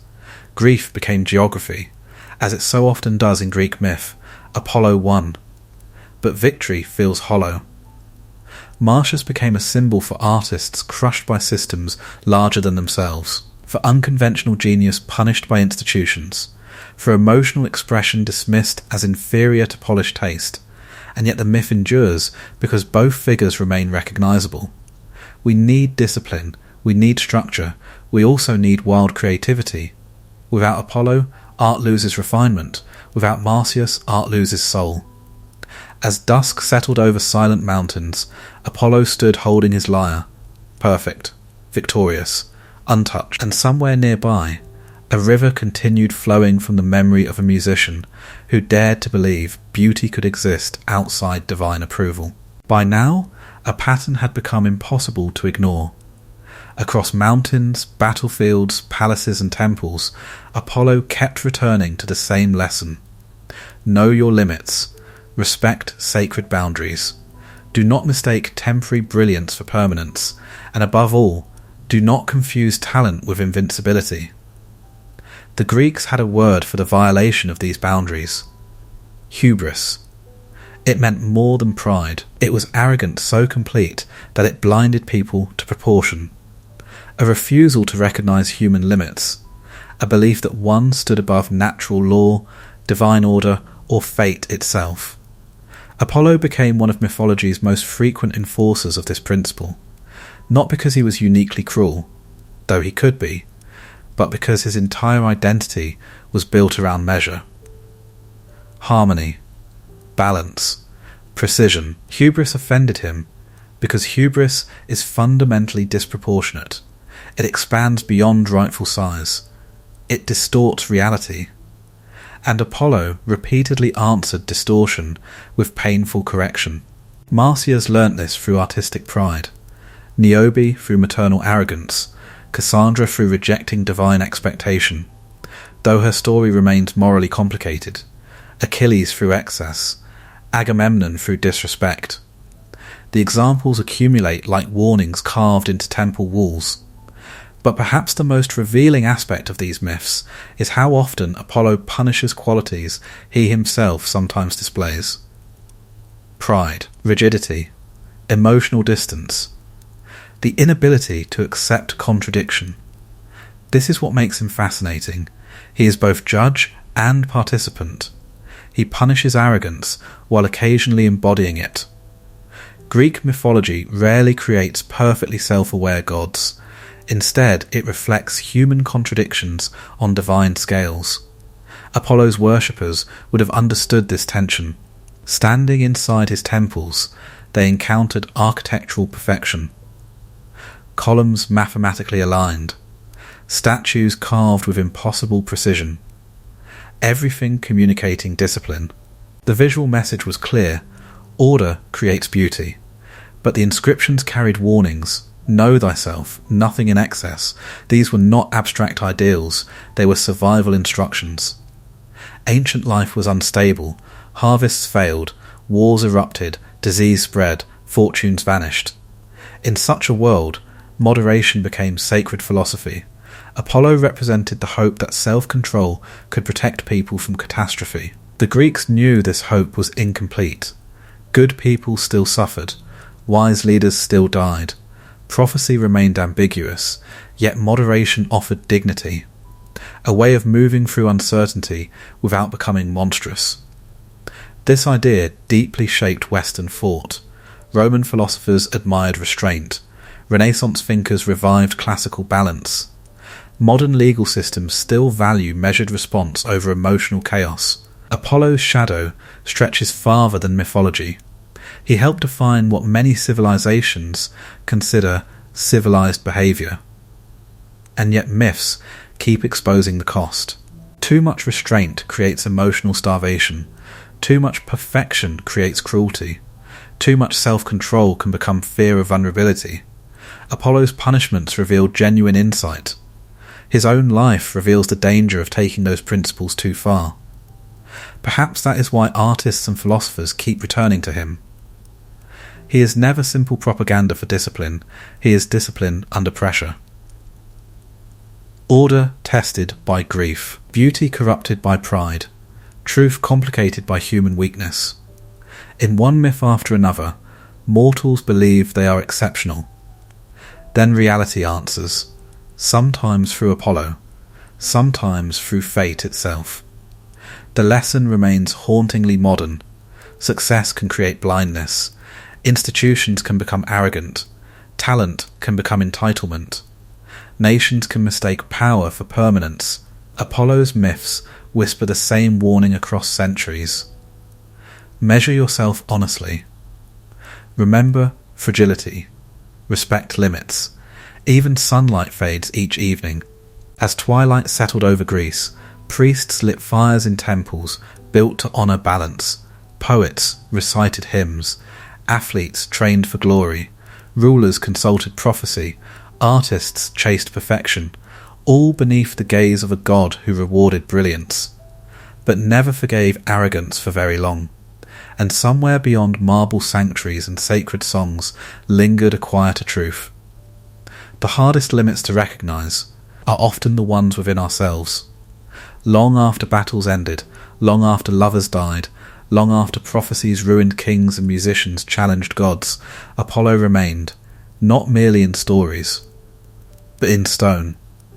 Across the Greek world, his presence was carved into mountainsides, coastlines, islands, and sacred valleys. His mythology became geography. To follow Apollo was to travel. Pilgrims crossed dangerous seas. Merchants carried offerings. Kings sent monuments. Artists climbed sacred roads. And ordinary people, sick, grieving, uncertain, walked for days simply to stand in places where his presence felt closer. No sanctuary mattered more than Delphi. High on the slopes of Mount Parnassus, it remained his spiritual heart. The sacred way curved upward through treasuries built by competing city-states eager to display wealth and devotion. Statues gleamed in sunlight, offerings accumulated. Marble reflected mountain light with almost blinding intensity, and at the centre stood the temple where the Pythia spoke. Even now, the ruins feel strangely alive. Columns broken by time still suggest enormous dignity. The landscape itself seems designed for revelation. Cliffs rise sharply. Olive groves stretch into distant horizons. Wind carries long silences. It is easy to understand why ancient people believed truth lived there. But Delphi was not alone. Delos, Apollo's birthplace, became another sacred centre. Once a drifting island nobody valued, it transformed into one of the most important religious sites in the Mediterranean. Pilgrims arrived from across the Greek world. Festivals honoured his birth. Music competitions filled the air. Athletic contests celebrated youthful beauty. Markets flourished nearby. Religion and commerce often grow together. Even sacred spaces require practical infrastructure. The island eventually became so important that political powers fought for influence over it. How strange that a forgotten island once chosen only because no one wanted it would become globally significant. Myth loves such reversals. At Basse, Apollo appeared in another form, Apollo Epicurus, Apollo the Helper. A temple built in remote mountains after plague, its architecture remains astonishing, lonely, elegant, surrounded by silence. It feels almost like a conversation between human fragility and divine proportion. Elsewhere he was worshipped as healer, as protector of colonists, as guardian of roads, as patron of music. Apollo was not static. Different cities emphasized different aspects of him. This flexibility helped his worship spread. A farmer might pray for healthy crops, a ruler for political clarity, a musician for inspiration, a patient for healing, a sailor for safe travel. His reach touched nearly every aspect of life. Architecture became one of his greatest legacies. Greek temples dedicated to Apollo often emphasized proportion, balance, clarity, restraint. These values later influenced Roman design, then Renaissance architecture, then modern government buildings, museums and universities. Walk through many Western capitals and you still see echoes of Apollo. Columns, symmetry, order presented as moral authority, stone attempting to look eternal. His temples were not simply places of worship, they were declarations. We value reason, we value harmony, we believe beauty can reflect truth. That belief remains powerful and dangerous, because beautiful institutions can still produce injustice. Apollo's own myths warned of this repeatedly. Refinement does not guarantee kindness, symmetry does not ensure wisdom, marble can hide cruelty, yet people kept coming. For healing, for prophecy, for music, for answers. Perhaps because human beings continue searching for places where chaos feels briefly organised. Hospitals, libraries, concert halls, courthouses, universities, these are modern temples too, and many still carry Apollonian ideals. Knowledge, precision, order. As centuries passed, earthquakes shattered columns, empires shifted. Christianity transformed the Mediterranean world, old gods faded from official worship. But Apollo's sanctuaries remained physically present. Ruins endured, travellers continued visiting, archaeologists uncovered fragments. Tourists stand there today beneath the same sunlight, and often fall strangely quiet, because ruins preserve a question. What did these people believe beauty could save them from? As evening light moved across broken columns at Delphi and Delos, shadows stretched over stones once touched by kings. The prayers are gone, the priests are gone, the voices of prophecy are silent, and yet Apollo still lingers in those spaces, in the geometry, in the silence, in the sunlight crossing marble exactly as it did thousands of years ago. Most gods fade when their temples collapse, their names survive in footnotes, their stories become decorative references in old books. Apollo did something far stranger. He survived the death of his religion. Even after sacrifices ended, even after priests disappeared, even after Delphi fell silent, his ideas remained. They entered philosophy, architecture, medicine, music, politics, art, science. Even the modern imagination continues speaking his language without always recognizing the source. Apollo became more than a god. He became a civilizational ideal. Reason over chaos, symmetry over disorder, discipline over excess, clarity over confusion. These values helped shape Western thought for thousands of years. Greek philosophers admired proportion. Roman leaders built temples and monuments echoing Apollonian geometry. Renaissance artists revived his body as the physical blueprint of ideal beauty. Enlightenment thinkers elevated rationality in ways Apollo would have understood instantly. Modern institutions still wear his architecture. Courthouses, museums, universities, government buildings. Walk through many capitals and you will find columns reaching upward like ancient prayers to order. Apollo remains hidden in stone. He also survives in medicine. His son Asclepius became the symbol of healing.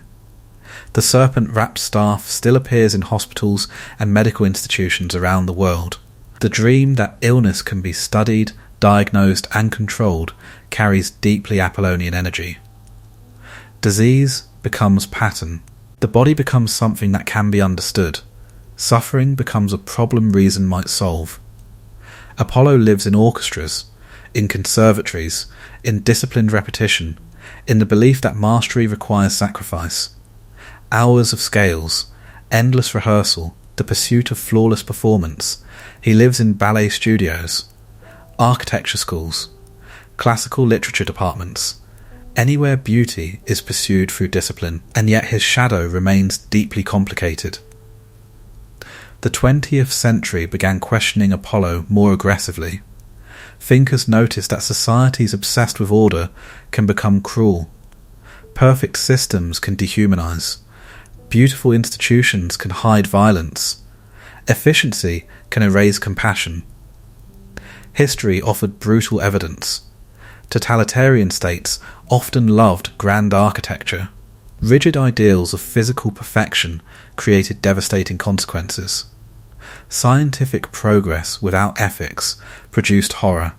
Apollo's darker myths suddenly felt less ancient. Marsyas, Cassandra, Niobe, Coronis. Stories where perfection becomes merciless, where truth wounds, where beauty demands sacrifice. Even modern work culture can feel strangely Apollonian. Productivity, optimization, control. The endless pursuit of ideal performance. Many people live inside systems that quietly worship efficiency while neglecting rest, tenderness, and uncertainty. Apollo remained present there too, sometimes as inspiration, sometimes as warning. Philosopher Friedrich Nietzsche famously contrasted Apollo with Dionysus. Apollo represented form, logic, structure, individual identity. Dionysus represented ecstasy, chaos, collective dissolution, emotion. Nietzsche argued healthy culture needs both. Too much Apollo creates sterile control. Too much Dionysus creates collapse. The tension remains unresolved because it is deeply human. We crave structure. We also crave freedom. We want clarity. We also need mystery. Apollo still haunts us because modern life keeps repeating his central question. How much order is enough? How much perfection becomes destructive? Can truth exist without cruelty? Can beauty remain humane? Can civilization stay elegant without becoming emotionally cold? Apollo never fully answered these questions. His myths reveal both the brilliance of order and its hidden violence. That complexity keeps him alive. He is not simply an old sun god. He is every system that values excellence, every teacher demanding discipline, every surgeon seeking precision, every artist chasing impossible beauty, every nation trying to appear rational, every person attempting to control inner chaos, and perhaps that is why his image remains so haunting. A beautiful face carved in marble, eyes calm, body perfect, expression unreadable. He looks eternal, yet behind that perfection lives grief, failed love, punishment, loneliness, and the unbearable pressure of never being allowed to fracture. As the sun sets over broken temples and modern skylines alike, Apollo remains, in hospitals, in symphonies, in courtrooms, in laboratories, in mirrors, still asking whether human beings can create order without losing their souls. And perhaps that question is why he never truly disappeared.